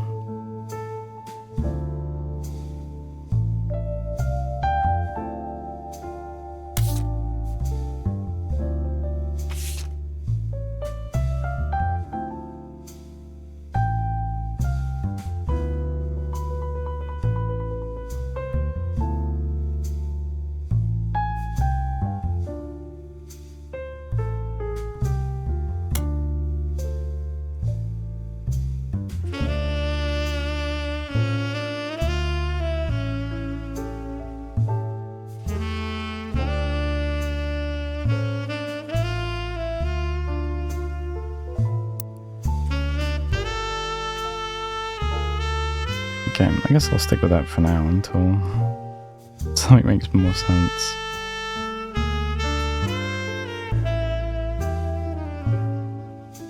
I wonder then, does Tessa Rootree have any hits?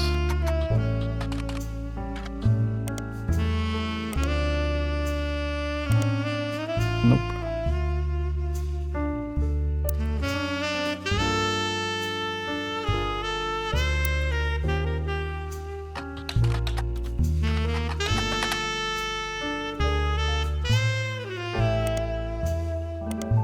Okay.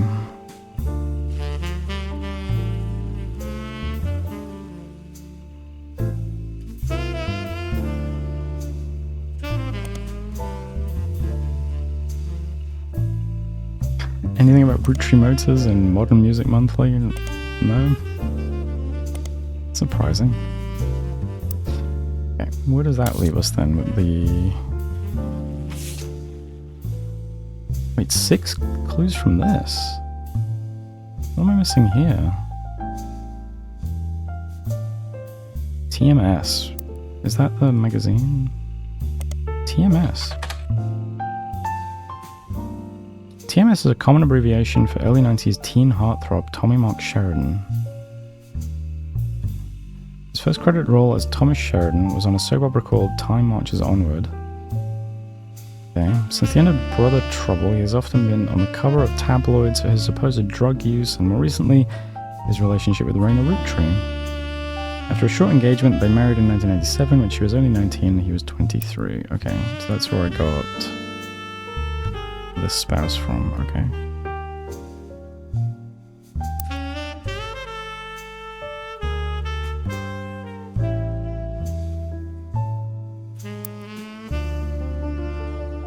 What could I possibly be missing from this piece of evidence then?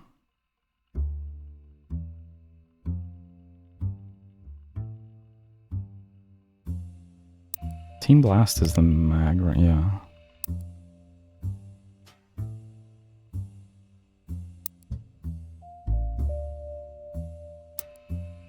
Let's see. Tommy Mark Sheridan appeared on the cover of Teen Blast a record 38 times, including 3 back-to-back months during the height of Brother Trouble. In the issues he wasn't on the cover, he was still mentioned quite often. You read every word of every article, and besides the fact that he was married to Raina, only one thing seems relevant. A gossip section from 1996, about 8 months before their marriage, is called "Is TMS dating a Rootree?" It says, at a recent autograph signing, TMS told a Teen Blast reporter that he met a girl at a party in Malibu. Apparently, the cast of Brother Trouble gets together at Penelope's house. Okay, once a year, and this time TMS found love. The mega hottie had this to say: "She's incredible. She came to the party to meet me specifically, and I'm glad she did. She said she had a crush on me when she was younger. I told her I have a crush on her from her posters now." When our Teen Blast reporter asked who the lucky girl was, TMS refused to spill.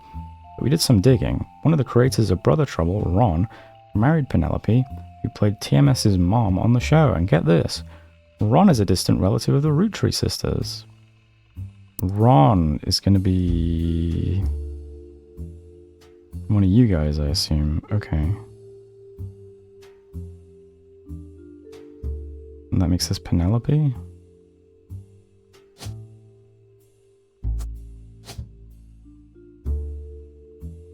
I see.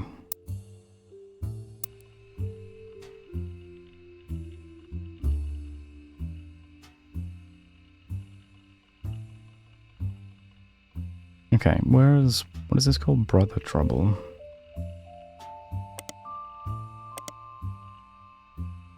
A 1989 sitcom about 2 16-year-old brothers the same age, one adopted, played by Tommy Mark Sheridan and Dustin Christopher Baker. A single mother played by stand-up Penelope Tessa Green. I don't need your profession anyway. Okay, let's go with that. I guess these guys are both actors then as well, or directors or something.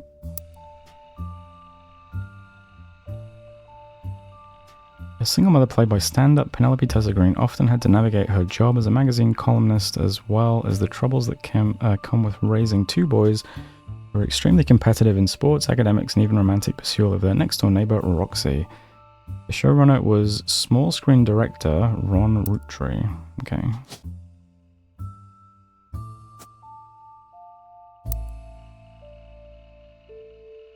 The show had strong ratings through the entirety of season 1, rocketing both Sheridan and Baker to instant stardom, mostly among the teenage girl demographic. However, it was cancelled in 1991, midway through the second season, due to a significant drop-off in ratings.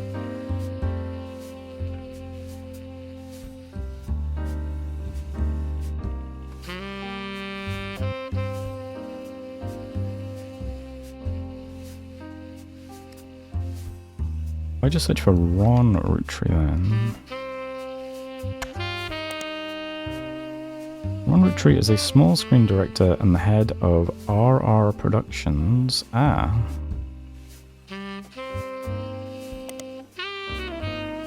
Probably the same RR then, right? He directed episodes of a few other shows before showrunning and creating a one-season hit, Brother Trouble.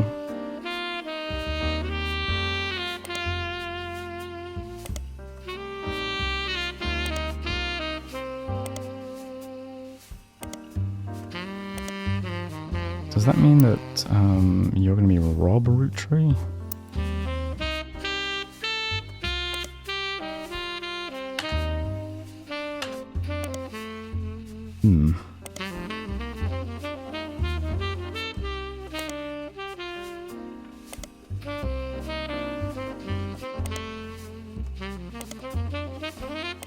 Okay, Rob might not be in entertainment. Penelope Tessa Green. There's a photo of her somewhere.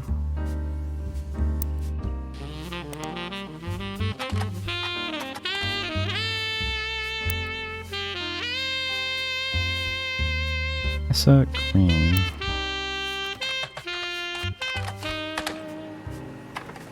Oh.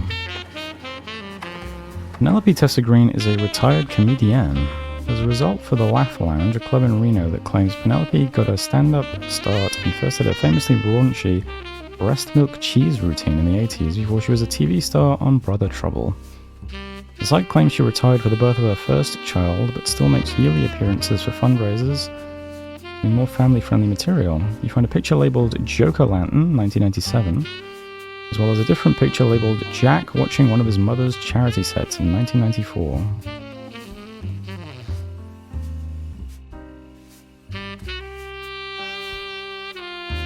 Okay.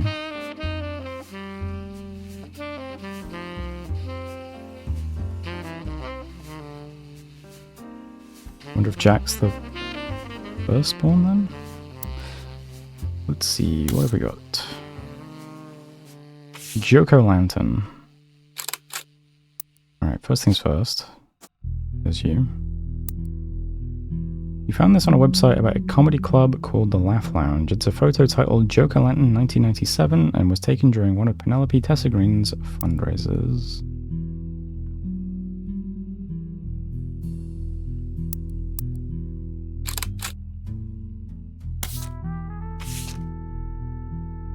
Found this on a website about a comedy club called the Laugh Lounge.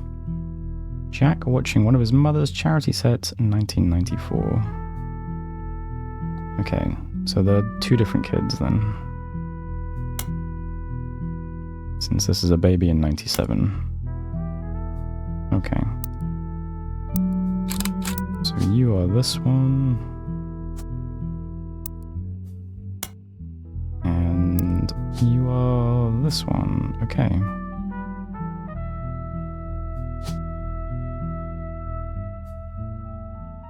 That makes you Jack, right? And I don't think I have a way of telling who this is. Some other Roottrees. How many Roottrees are left? Oh. You're either Christina or November.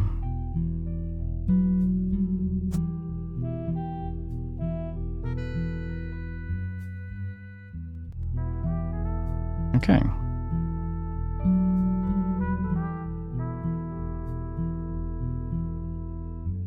Jack and November.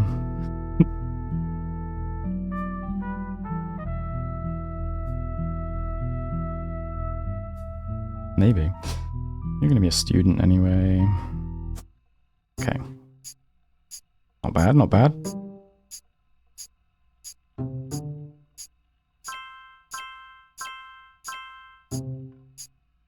Okay, this is correct too.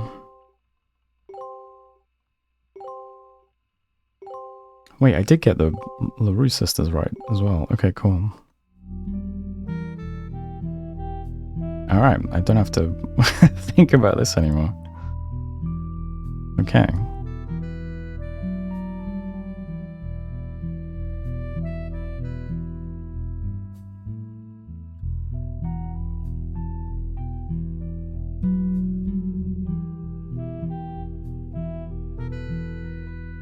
Oh wow, we still got all this to figure out. Interesting. Alright, getting closer though.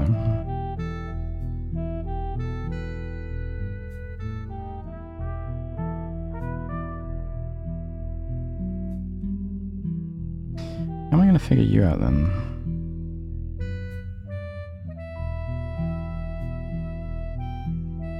Let's see, where's that photo?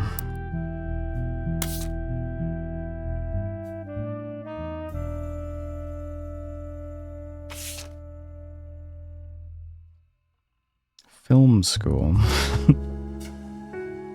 Oh, was that to clue me in that he's the director? I guess we didn't really get a hint what his profession might be.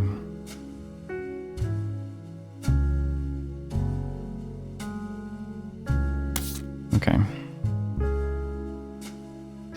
Where does that leave us then? Wait, still 5 bits of evidence from this.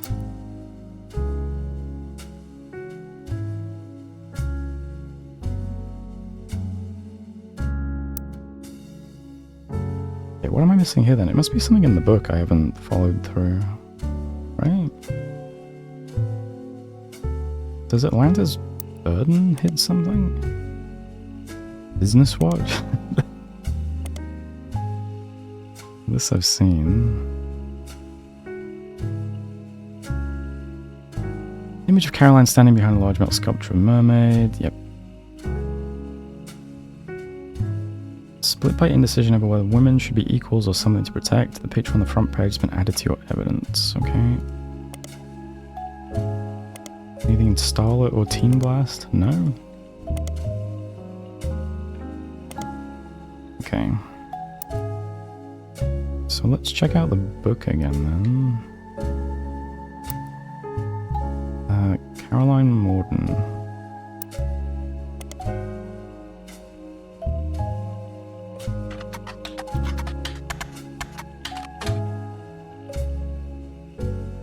Okay.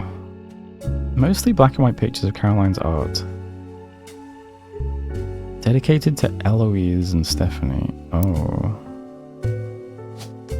Okay, there we go. Alright, that's surely boxed off now then. How fascinating we don't get a last name. Mostly black and white pictures of Caroline's art. Centerpiece is a series of full-color nude self-portraits at different ages. They certainly have not been added to your evidence. One of the youngest in a generation and her late teens felt betrayed. Yeah. Maybe it was just that. Maybe it was just because I hadn't found her wife yet.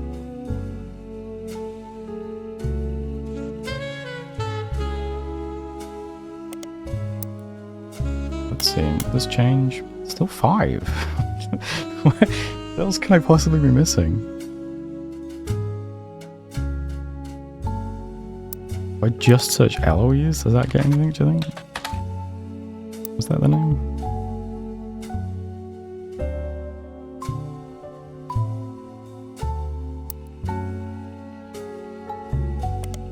Seems a bit of a stretch. Anything but Eloise and Business Watch.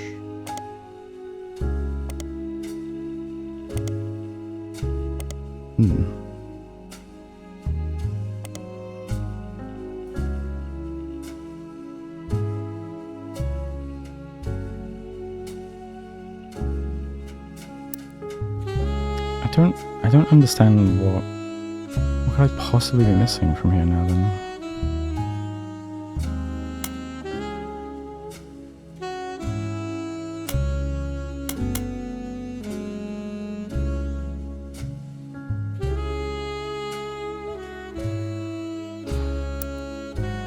One thing from there, I mean there must be a photo I can track down, right?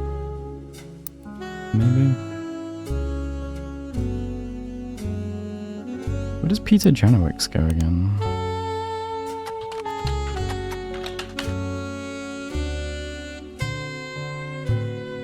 Nowhere.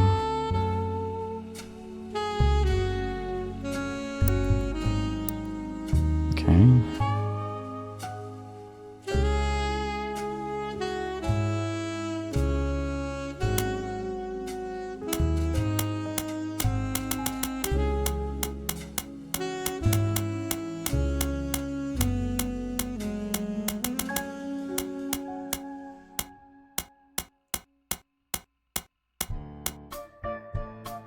Okay, this seems to be the only thing left to chase down. Which is odd, since...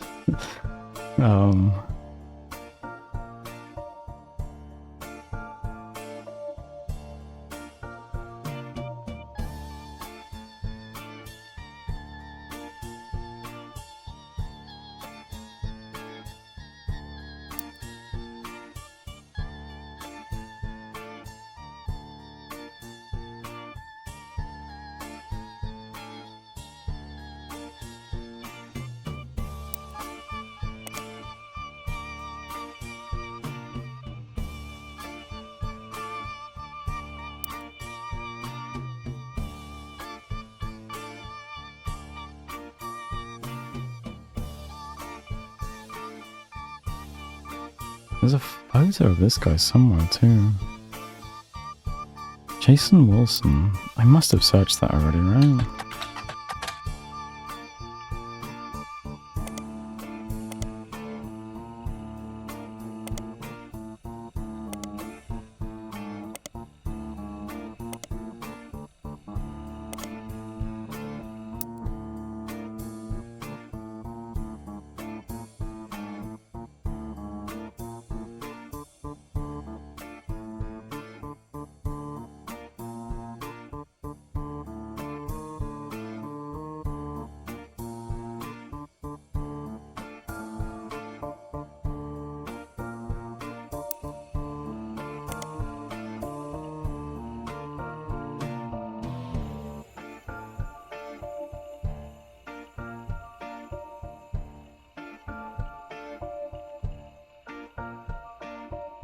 Sister Gwendolyn and cousin Bonnie gave up on dreams. Or is that implying that they both became housewives, maybe?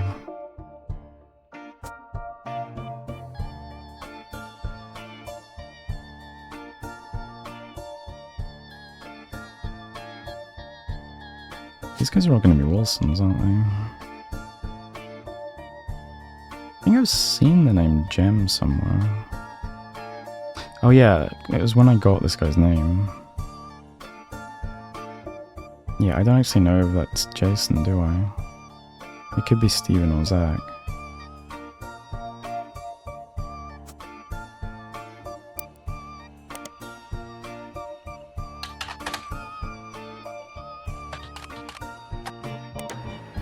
Ah.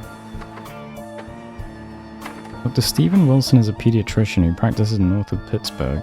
Although there are a lot of Steven Wilsons and Dr. Wilsons, this one apparently found a way to game the search results as he pops to the top every time.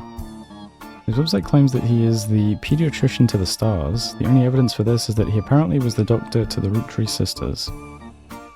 There's a picture of him on the website, as well as a picture of his 3 children. 3 of them look as though the photographer was holding them hostage. Regardless, the photos have been added to your evidence. There's also a quote that, although credited to his child Jason, you suspect might not be written by a 10-year-old. My dad is the best dad in the entire world, and he treats every patient with world-class care. He will treat your children like he would me, my big brother, or my sister.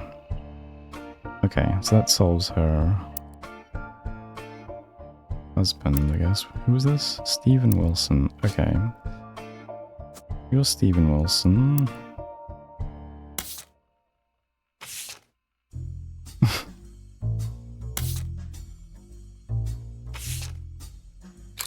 Okay.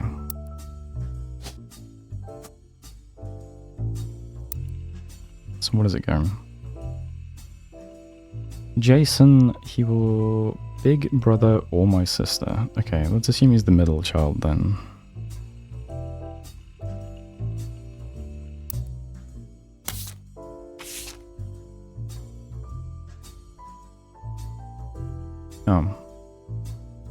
Or not. Big brother and sister. Okay, that still works. Okay.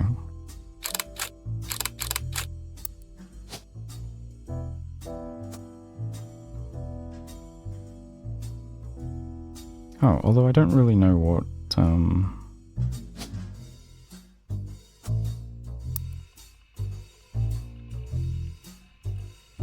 let's see.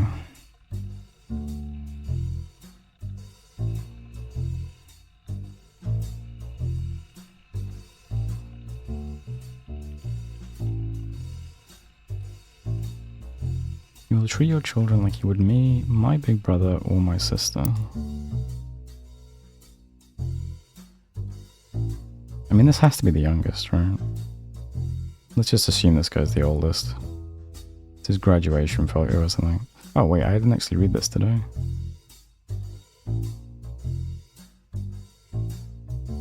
Okay.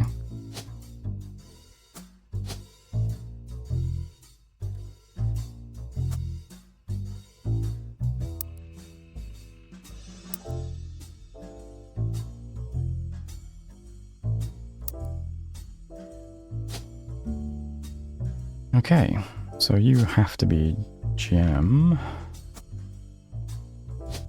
You're a student? K-12? I don't know. What does that make you guys? Zach or Jason?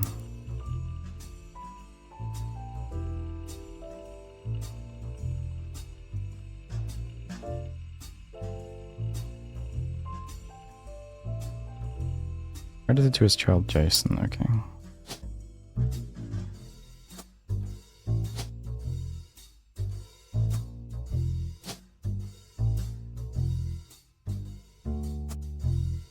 So, I guess, are you a college student now then? Is that? Okay.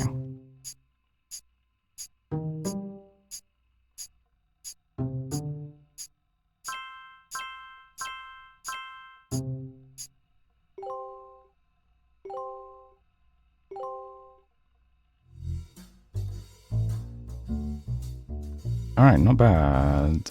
How is this still not locked? Or maybe you're a K-12 student? I don't know, American stuff.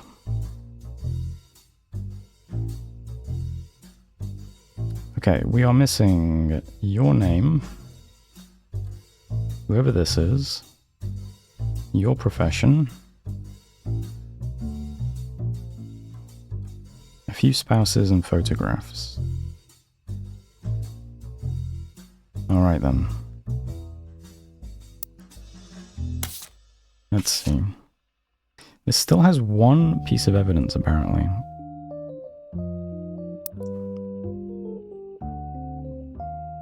What could that possibly be related to?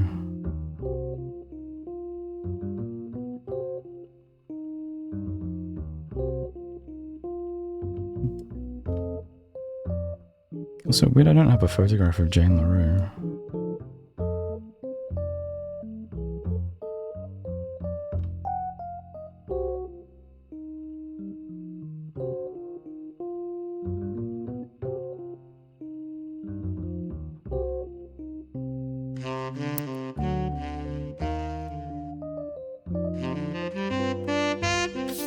Everything to do with Stephanie is done now, right? Yeah.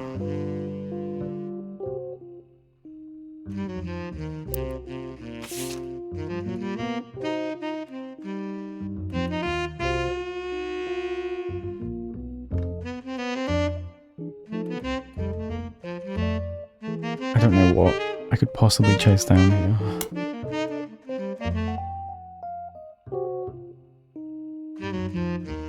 Maybe there's something here that leads me to the remaining photos?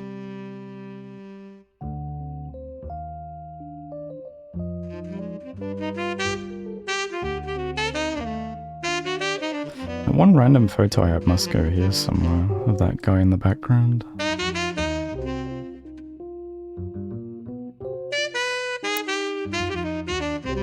Let's see, what else do I have here? Let's see.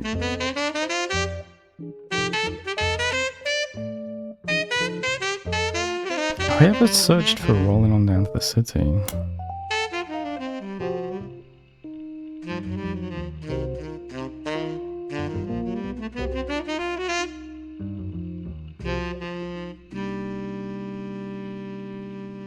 Other albums you've mentioned are Cherry Tree and Sound of Laughter. I think I searched for those, right?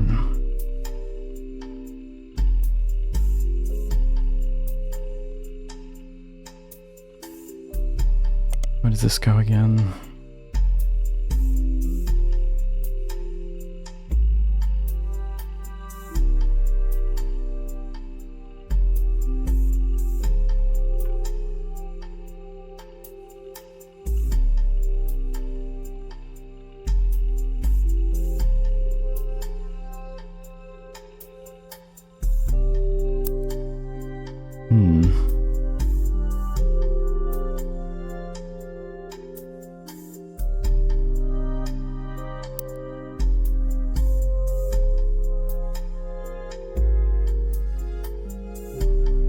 Have all the aliens been translated? They have.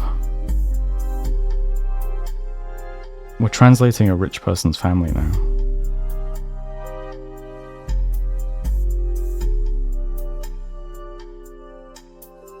Because it was such a product of its time, it doesn't get much play anymore, even on stations that play oldies. This image is from an auction for a sealed copy.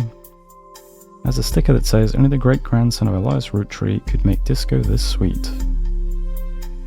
That's Music Monthly, right? Yes.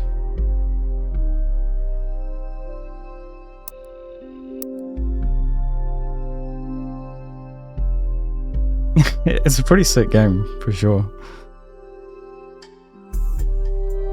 Someone on the YouTube VOD said the same thing.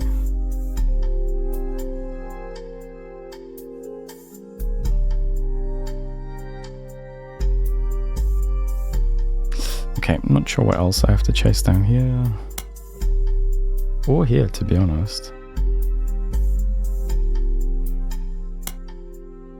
And that's it. That's my remaining clues, it looks like. What can I get then from just, I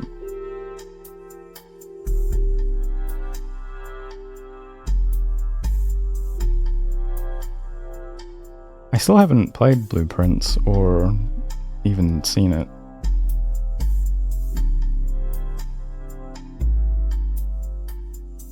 So, I guess I'm safe on that one.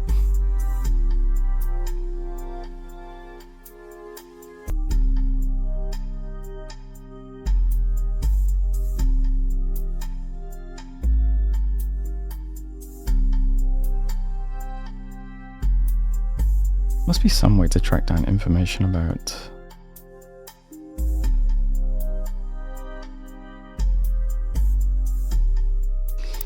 Right, let's do Edward Roottrees again, just to remind myself. What comes up? What about Ed Roottrees?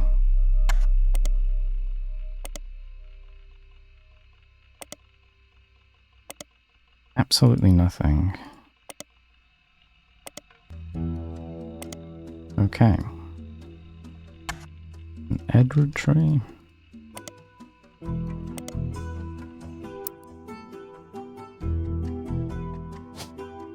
Who do we have left? We have Christina and November.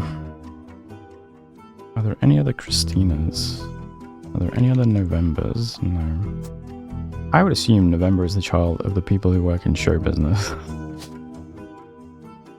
So I'm going to go with that and say you are a student. And that makes you Christina. This person has a photograph. They're a major person somewhere.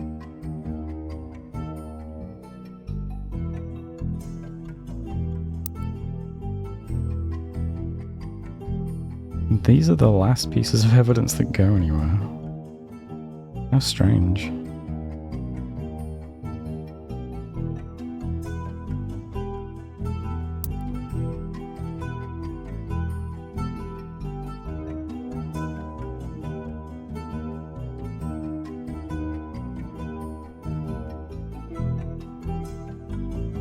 Let's see then. Does November Roottree or Christina Roottrees get anything?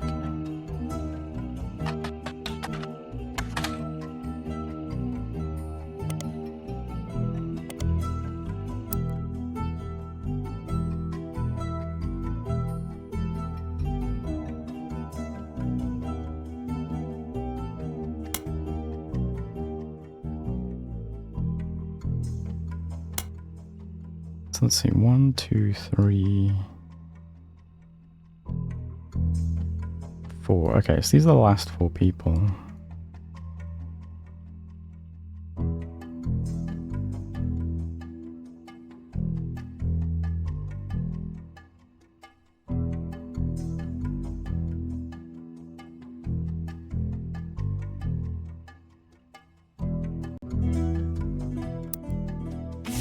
Okay, and what else could I possibly look for here?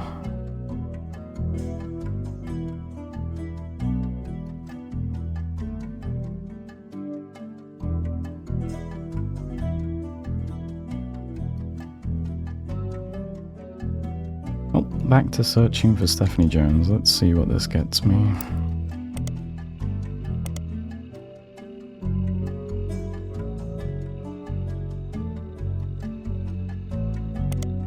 That sends us here.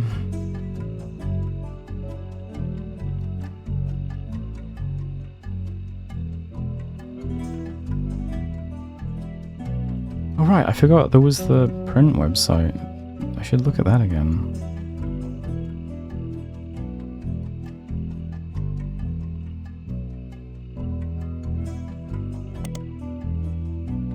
Jones Graphic and Print, right. There might be another business I didn't look at.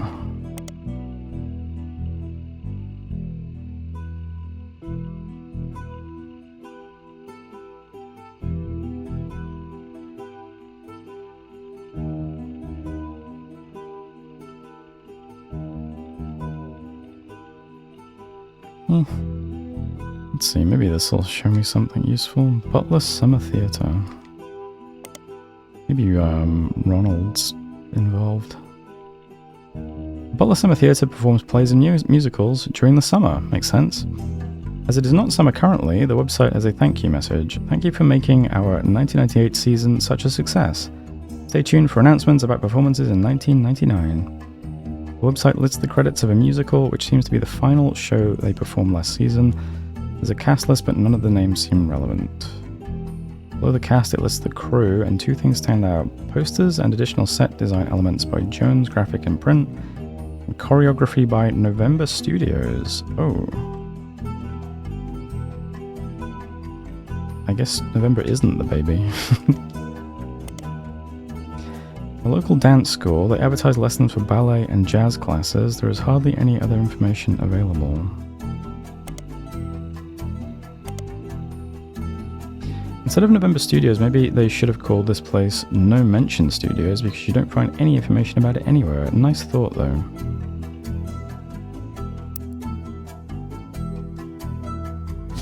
Okay, you can be November. You are a dance instructor, I guess. But I need a photo of you.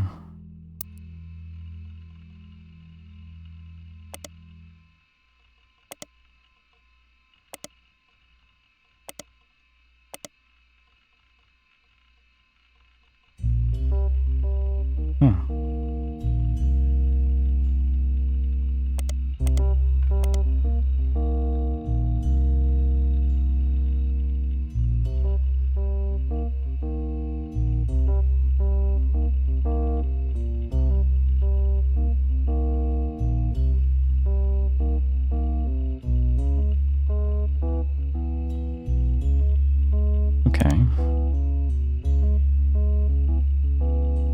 search for these whole phrases. Probably don't need to search for this, but... Actually, it's been a while since I saw this page. What's on here? The Roottrees Candy Company was founded by Elias Roottrees shortly after he married his wife Gwyneth, whose family owned a small farm called the Anderson Maple Farm. Reasons that... Yeah, we knew the last name was Gwyneth, didn't we? Anderson. Reasons that aren't explained on the page. It has no CEO and no stockholders. Instead, it's run by a president with input and votes from extended family. The site does mention that every president has been a direct descendant of... Yeah. 5 pieces, maple candies with 5 different flavors. Okay. I never really looked at Root very much, but, I mean... Is anything?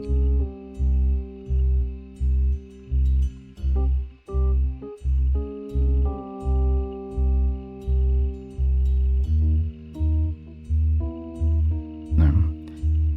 Okay. What else we got? Holiday light post banners.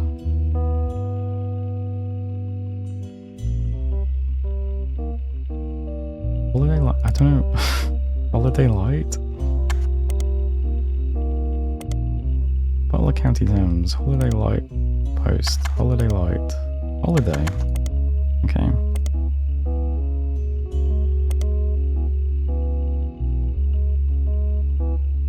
Butler County. Why would we just search for that? Well, the Roottrees Candy Company now has its headquarters in the city. The company began on a small farm within the Butler County limits, and the area has a lot of history with the family. You can be a local paper there. There are likely articles from over the years involving the Roottrees family.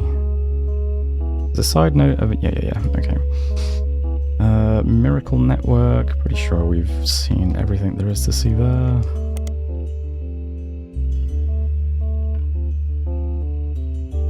Roottrees Motors we've exhausted. Butler County School District. Does this get me anything?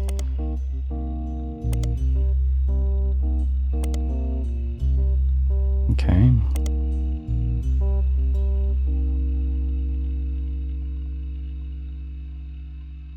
Children of Eden. Children of Eden is a musical with songs by Stephen Schwartz. A game designer by the name of Jeremy Johnson really likes it, realized it could kind of fit timeline-wise with the game he was making, and decided to use it instead of something fake as kind of an Easter egg. You don't need to check it out, but if you do, I like the songs The Hardest Part of Love and Lost in the Wilderness. Also, if you haven't already, you should hit the back button to go back to Jones Graphic and Print, and instead of searching for Children of Eden, you should probably search for whoever was performing it.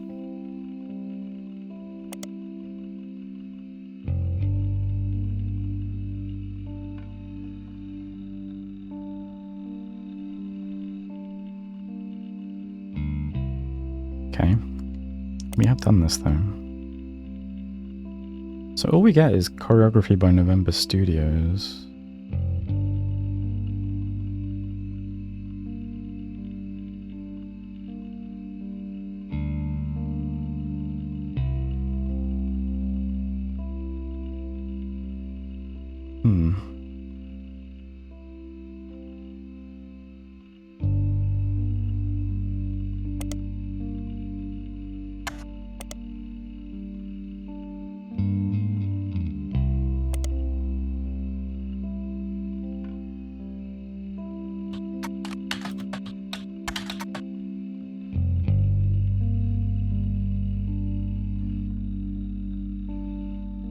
What do you want me to do with this game?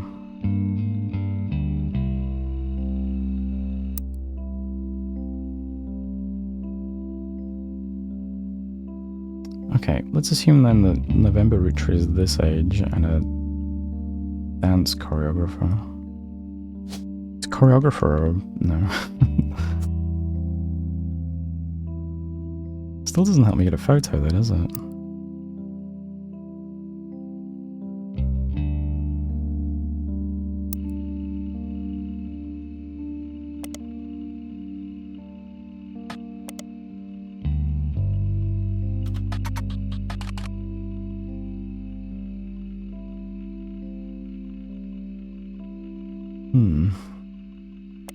This has no hits, right?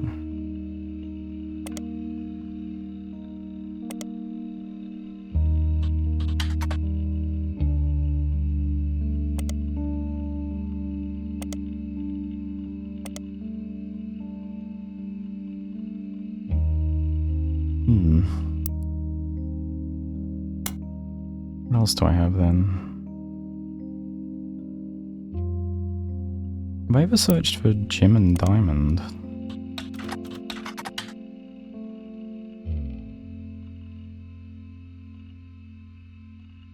Same result.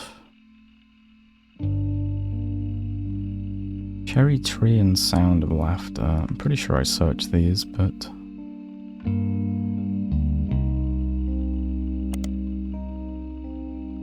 Okay.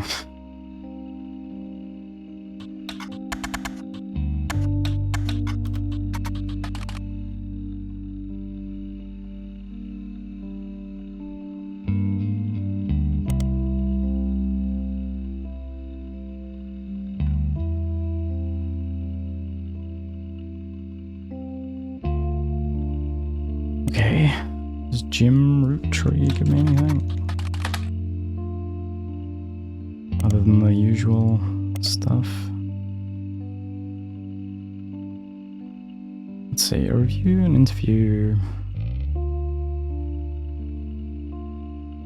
A reluctant hitmaker. Does this title hit anything? No. Okay. Until a few years ago, Diamond and I were in C&J. Oh, have I ever searched for this? Such a weird one. Oh. A band called C&J J&D released one single called These Times. Someone with the username XXXDieHardDazzlerXXX scanned the cover and noted that it cost him over $200 at auction. Apparently this was Jim Roottrees and Diamond LaRue's first song together. He also mentioned that it was performed with Jim's cousin and Diamond's sister, and that it was only somewhat similar to Jim and Diamond's later works. You can't find anything else about Die Hard Dazzler, the band, or the single, so all that's left to do is add the scan to your evidence. After a blazing fast 35-minute download, the track is also available. Okay, what have we got? Okay. So we kind of have some more photos.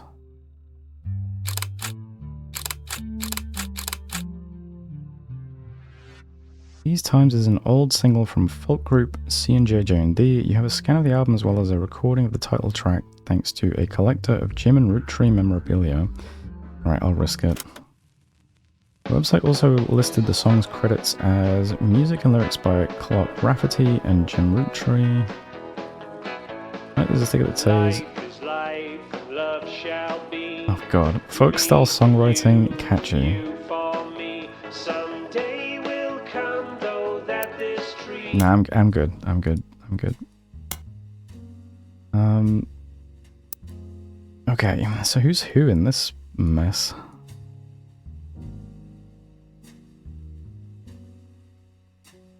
Let's see, one of them's gonna be Clark. Does he have his winning smile? Okay, they're all grinning madly.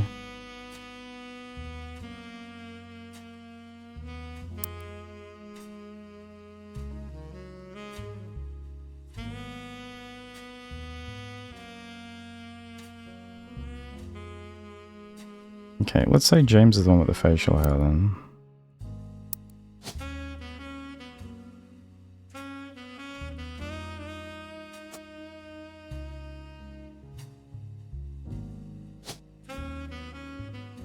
What is this photo I have?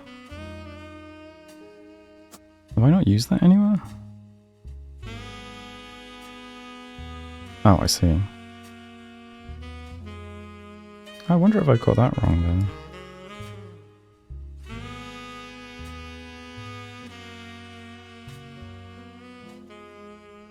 I mean, I don't know.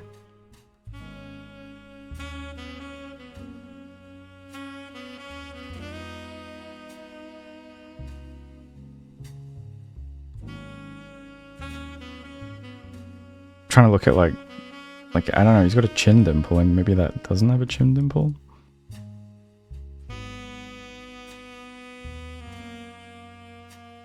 I don't know. Who would that make this then? This guy.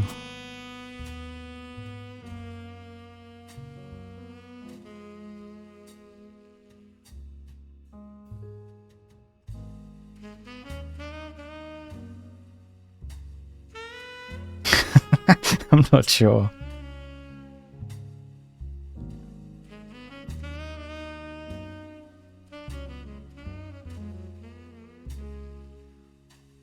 They both look like they have black hair now. And they both look like they had brown hair then.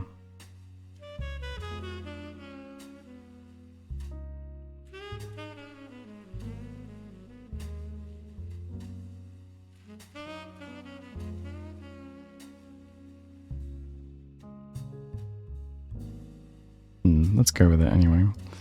And then we've got... Okay, Diamond and Kim, is it? Jane?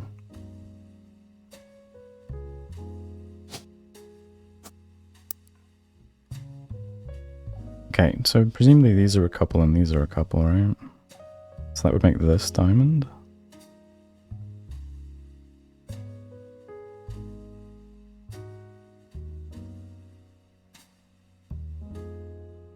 Maybe it's similar, like maybe this is C and J and this is J and D and that's all it is to it. That would make that Carl though then as well. Let's see, and that makes you this person, and that makes you this person.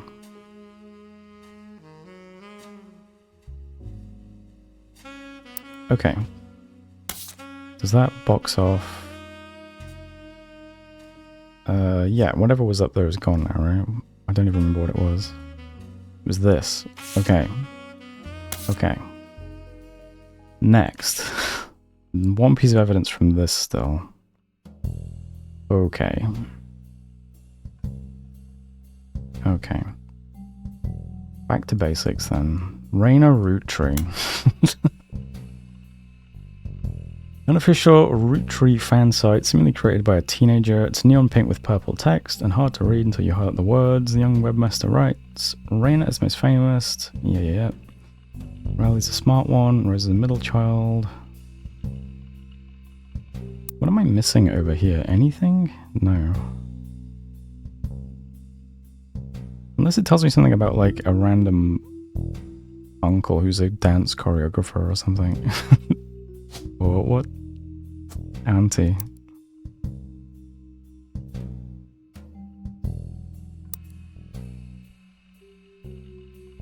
Wait, is that the right generate? Yeah. I eat Roottrees candy all the time. My favorite are maple crisps and try to dress in plaid or root clothes like Riley does in most of the posters. Someday I want to get my ears pierced like Rose. Okay. Don't think that's relevant. Next up. We've looked through this stuff. We know who was a college professor.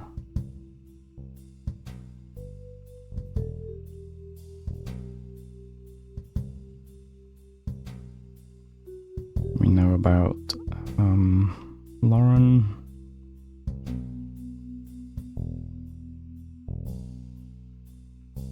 Laura, whatever it was. Wait, that's Lauren. Who's Laura?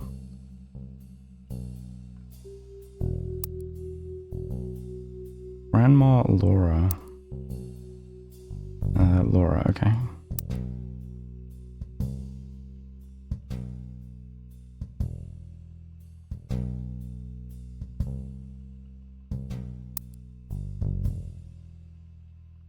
Laura Carlson. Do you have any hits?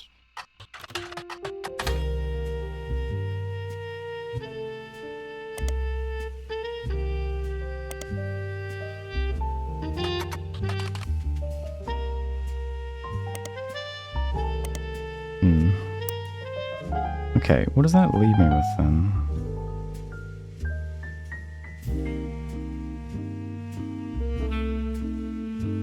The only thing I can chase down is TMS and Brother Trouble, right? But...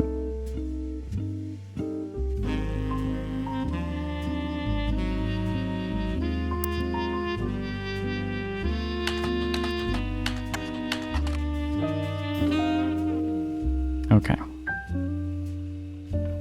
Let's chase down these random people. Tommy Mark Sheridan. Oh, that's TMS. Okay. Who's Dustin Christopher Baker? Are you anyone? Often abbreviated DCB by his teenage fans, since leaving Brother Trouble he has appeared in a few straight-to-VHS movies that adapt classic literature to a family audience with minor success, the most popular of which was Jane Eyre, which reimagined the Charlotte Bronte novel as a high school romance with a focus on skateboarding. Okay, Jane... why not?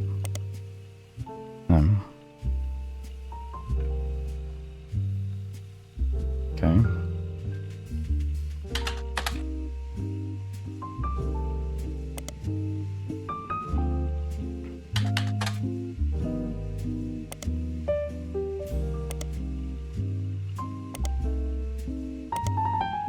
DCB was TMS's co-star on Brother Trouble. Their mother was played by Penelope Tessa Green.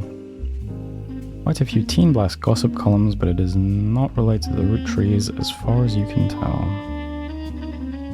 Okay.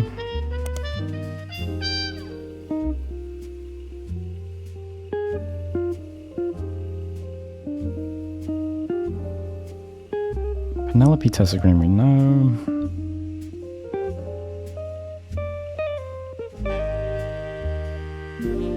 Ron Roottree we've got everything about, I think. Yep. Oh, also, since we are assuming November's over there, that makes you Christina.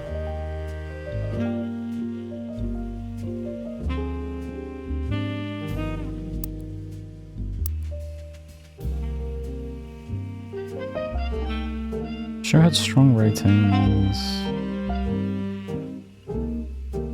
Okay, what else am I meant to get from this Brother Trouble?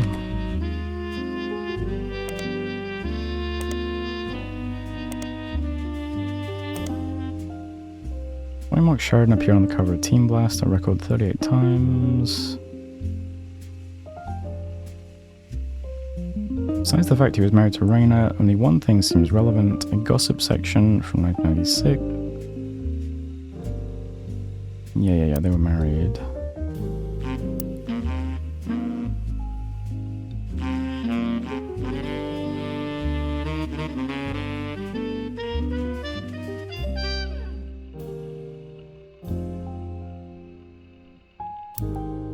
How is this still one piece of evidence? What could I possibly be missing there?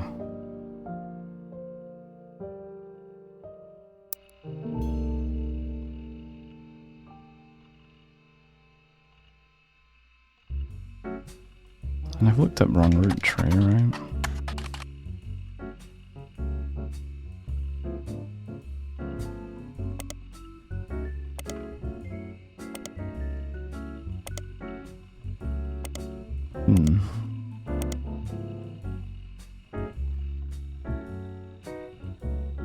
Oh, did I ever actually search for RR Productions? Defunct production company responsible for Brother Trouble. You find a comment on a Usenet board stating that Brother Trouble ended up being an ironic name considering the rumors about RR Productions, Ron, and Robbie Roottree. Robbie, that's what you go by. Okay. Robbie, does that get hits? Aha. There's not much relevant information about Robbie Roottree. In a comment thread on a message board about television cliches, you find a thread called "Why was Brother Trouble cancelled?" One user speculates, I think it's because the writing went really downhill in season 2. They actually had an episode where Roxy was addicted to sniffing markers. Another person replied, maybe it's due to the rumor about Robbie Roottree in Silver Screen magazine. Okay. I don't have Silver Screen magazine. Silver Screen magazine.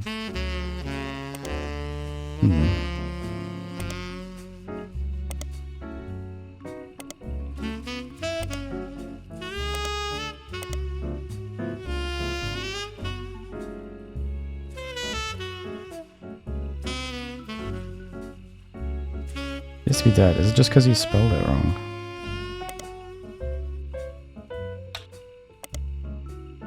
Did you mean Silver Screen Magazine? Maybe.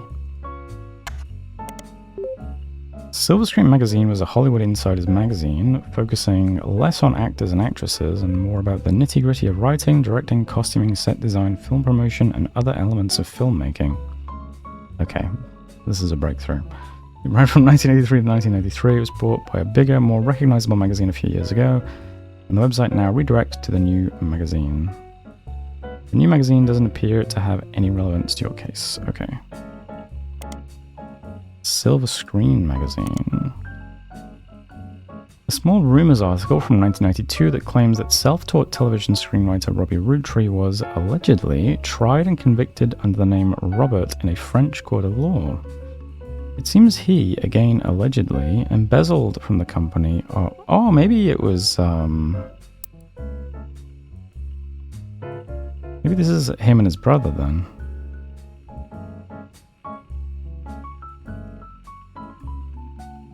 Because they got divorced before he was born, didn't they? It seems he, again, allegedly embezzled from the company RR Productions to fuel a gambling habit that left him hundreds of thousands of dollars in debt. He then fled to Paris, where he grew up, and then Silver Screens continues to insist this is all very much allegedly, assaulted an officer who came to question him. The article's author says they were unable to get a statement from French authorities, but received information from an anonymous source and were able to confirm through public record that there was a trial involving Robert Roottrees around the time that Brother Trouble was cancelled. Okay. So he's a screenwriter.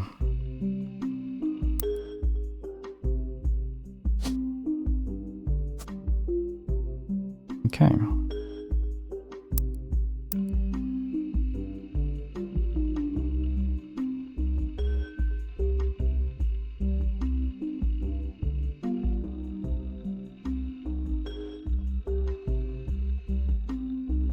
Alright, so I have a new magazine to search all of the sort of famous people.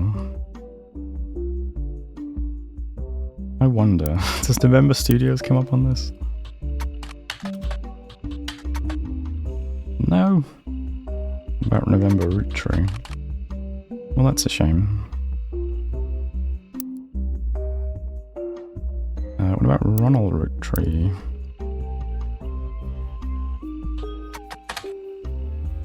There's an article about Ron Roottrees from 1984 entitled "Don't Blame Nepotism, He Gets Results." After finding some small screen success, first as the director for many soap opera episodes, and then stepping in as a showrunner to turn around a few struggling productions, Ron has decided to start his own television production company. Ron was born in the US but grew up in Paris with his once famous mother and his brother Robbie. He gobbled up American cinema whenever he could, and when he was old enough returned to Hollywood to attend film school. He brings a special kind of charisma and an eye for unusual shots, particularly when it comes to comedy. Those he's worked with have gone on record as saying he's an attentive director who can work with actors to make sure the timing of a joke lands perfectly.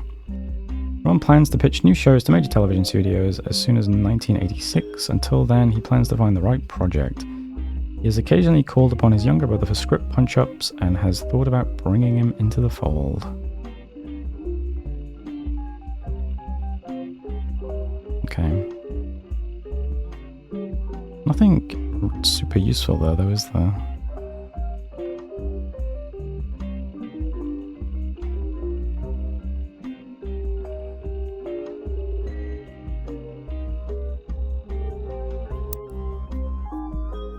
This still has one evidence.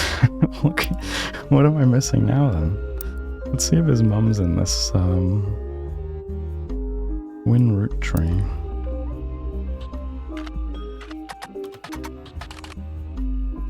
Found a few cast listings and advertisement for Gwyn Roottrees' old movies and older issues of Silver Screen, but none of it seems relevant. Actually, if I close this, are you still... Yeah.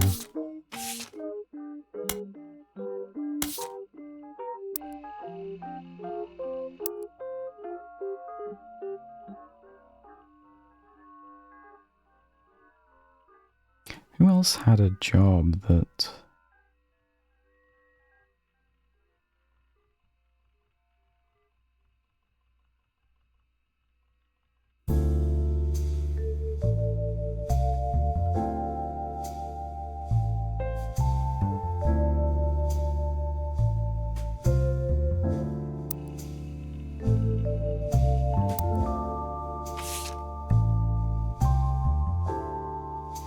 think these people are too young to show up in this mag, right? TMS. Yeah. Then again, they're not involved in Hollywood, are they?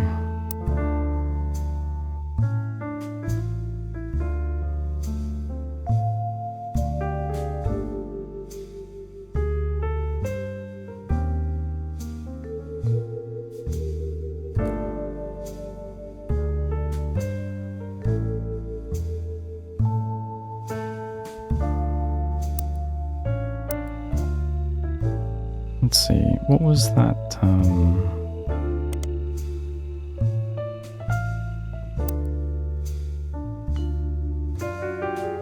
what's your company called again, man? Brian Jones.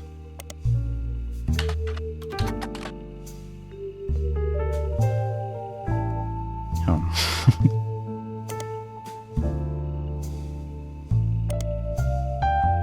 Let's see, did Jones Graphic and Print come up in Silver Screen magazine? No.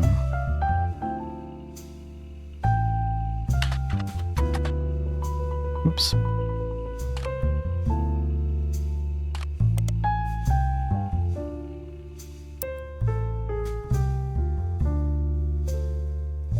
Caroline Morden, maybe? Maybe not the right type of artist. Okay.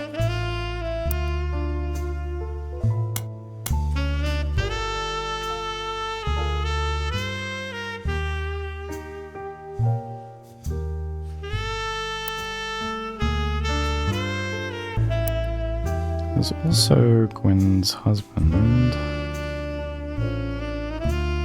Walter Forsythe. What is it, Wild Bill or something?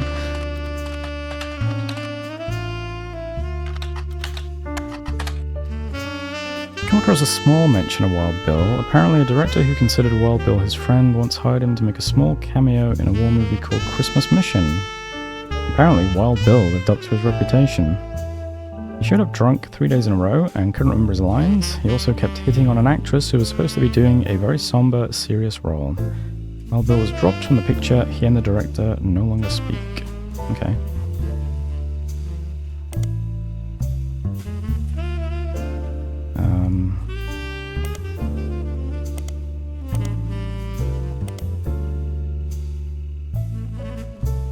Christmas Mission is on a page called Flops. It was a war movie about World War I released in 1955 that received poor reviews and lost the studio money. Gwen Roottrees has a role as a soldier's wife who wrote him letters from home. You find no additional relevant information. Okay.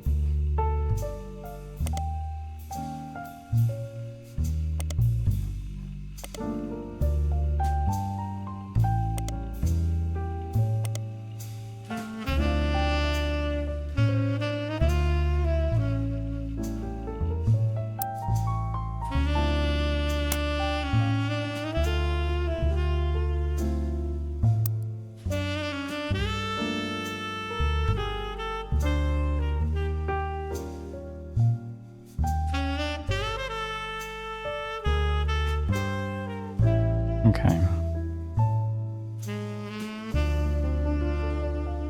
think I'm a bit stumped out to how to track down this person's photo then. It's all I'm missing, right? This person's done. These are probably correct. It's just the names, I also don't know.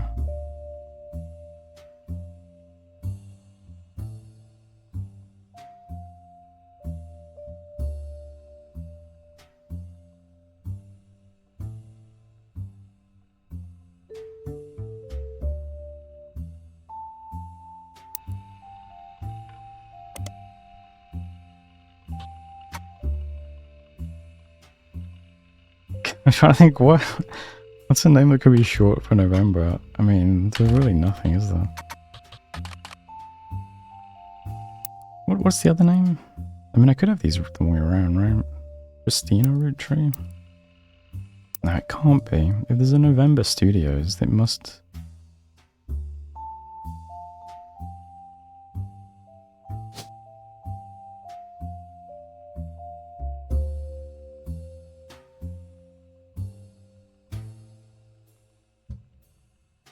April Quaritch, what a name.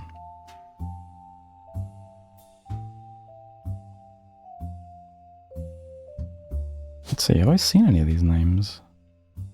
April Quaritch, Joan Monroe, Helen Lennon. That's all that's left, isn't it?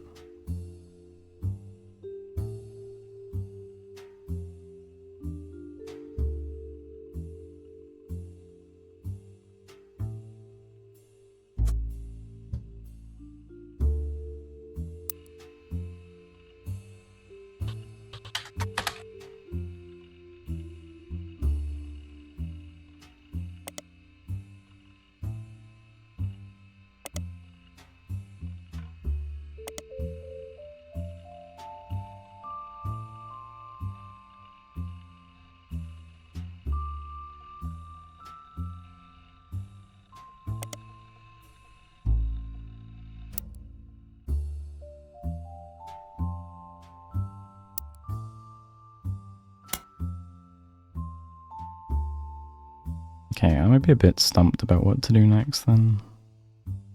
I could consult the duck. I haven't used this yet. What does this do? Try talking it through with your rubber duck. Alright. There is only one free spirit left to place. What? How was that? Yeah, I know. This person, the dancer. Was that a hint?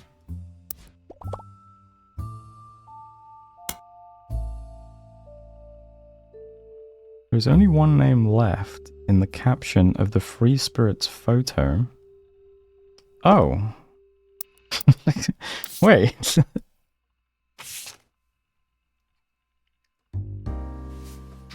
No, I have these down there. Oh.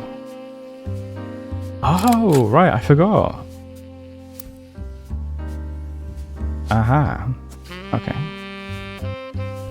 Oh, maybe I do have this wrong then. Because that would be 4, wouldn't it? Yeah.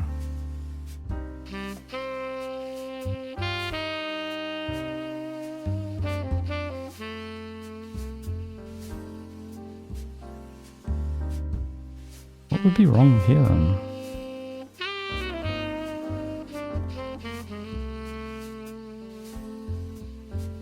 Wait, are you a college student?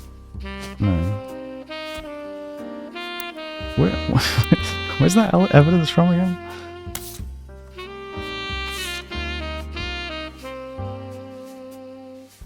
Okay, I don't know how old you are.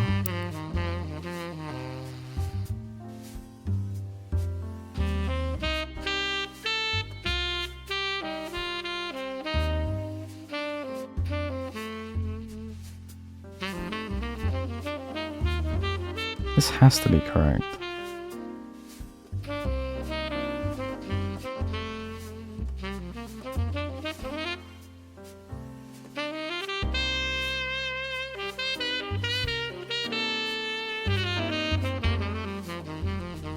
Doesn't this have to be correct as well?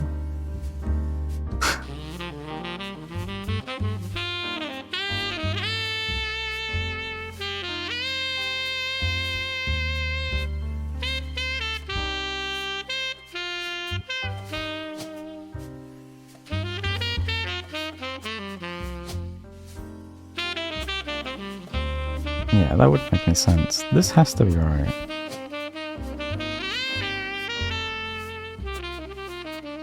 Wait, are there any other root trees? No. This has to be right. I mean, I assume this is right. Okay, what do I know? Local dance school. Teacher? Wait, teacher isn't even there. Dance instructor? What else?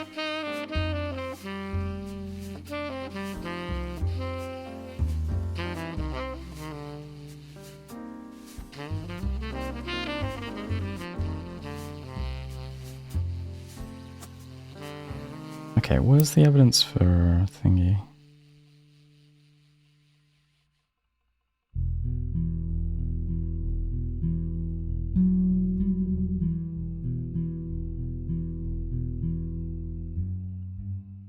this thing.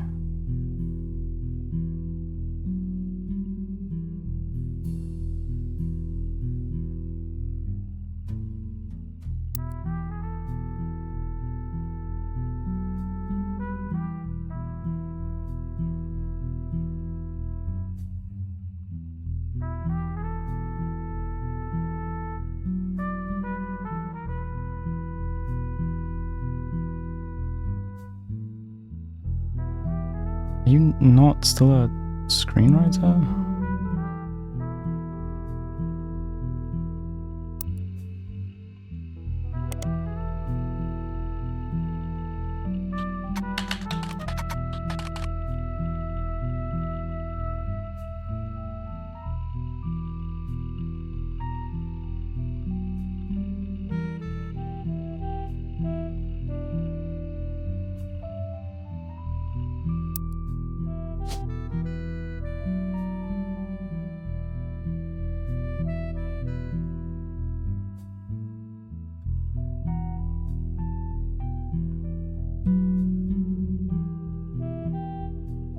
Can I put...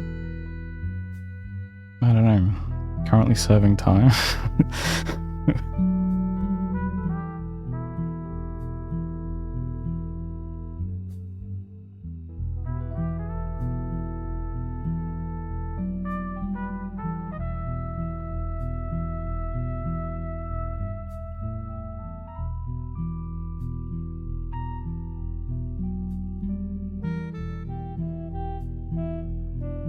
No, it must want screenwriter, right?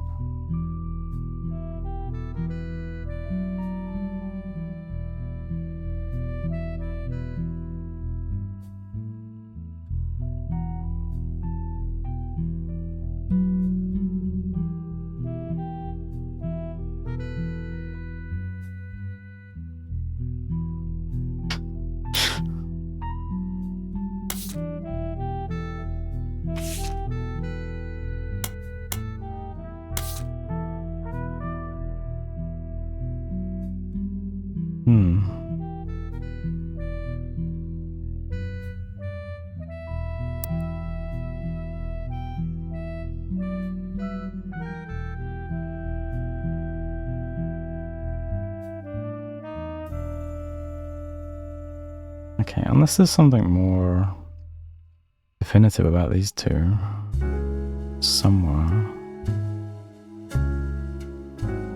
I'm not sure what else. Alright, Duck, one more hint. There's only one Roottrees name left in your list.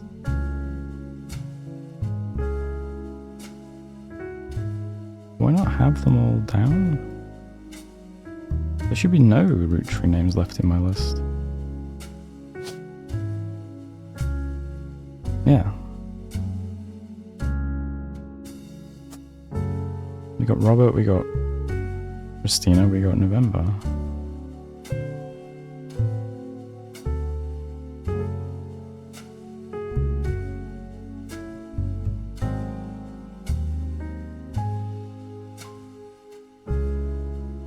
Is your name right? It must be.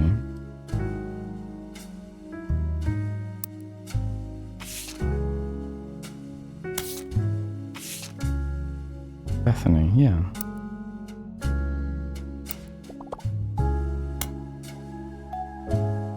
Christina Roottrees must be Ron Roottrees' younger child. Yeah, I know. Doug, you're making me feel bad for clicking you.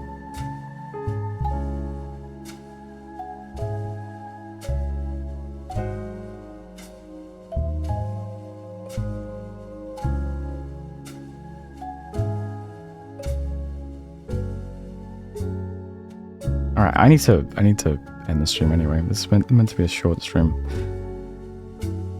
Maybe I'll... I don't know, maybe something will come to me. Save and quit. Alright.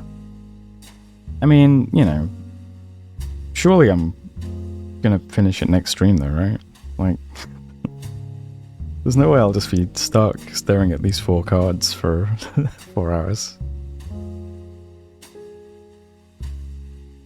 Well, if anyone's still here, thanks for hanging out. Hope you enjoyed the background noise. I'll try and stream again tomorrow. I'll try and start a bit earlier and stream for a bit longer. I do mean to get into a routine of doing this, but my health is just shit all the time, so best I can do is try to be on tomorrow. And hopefully I'll see you then.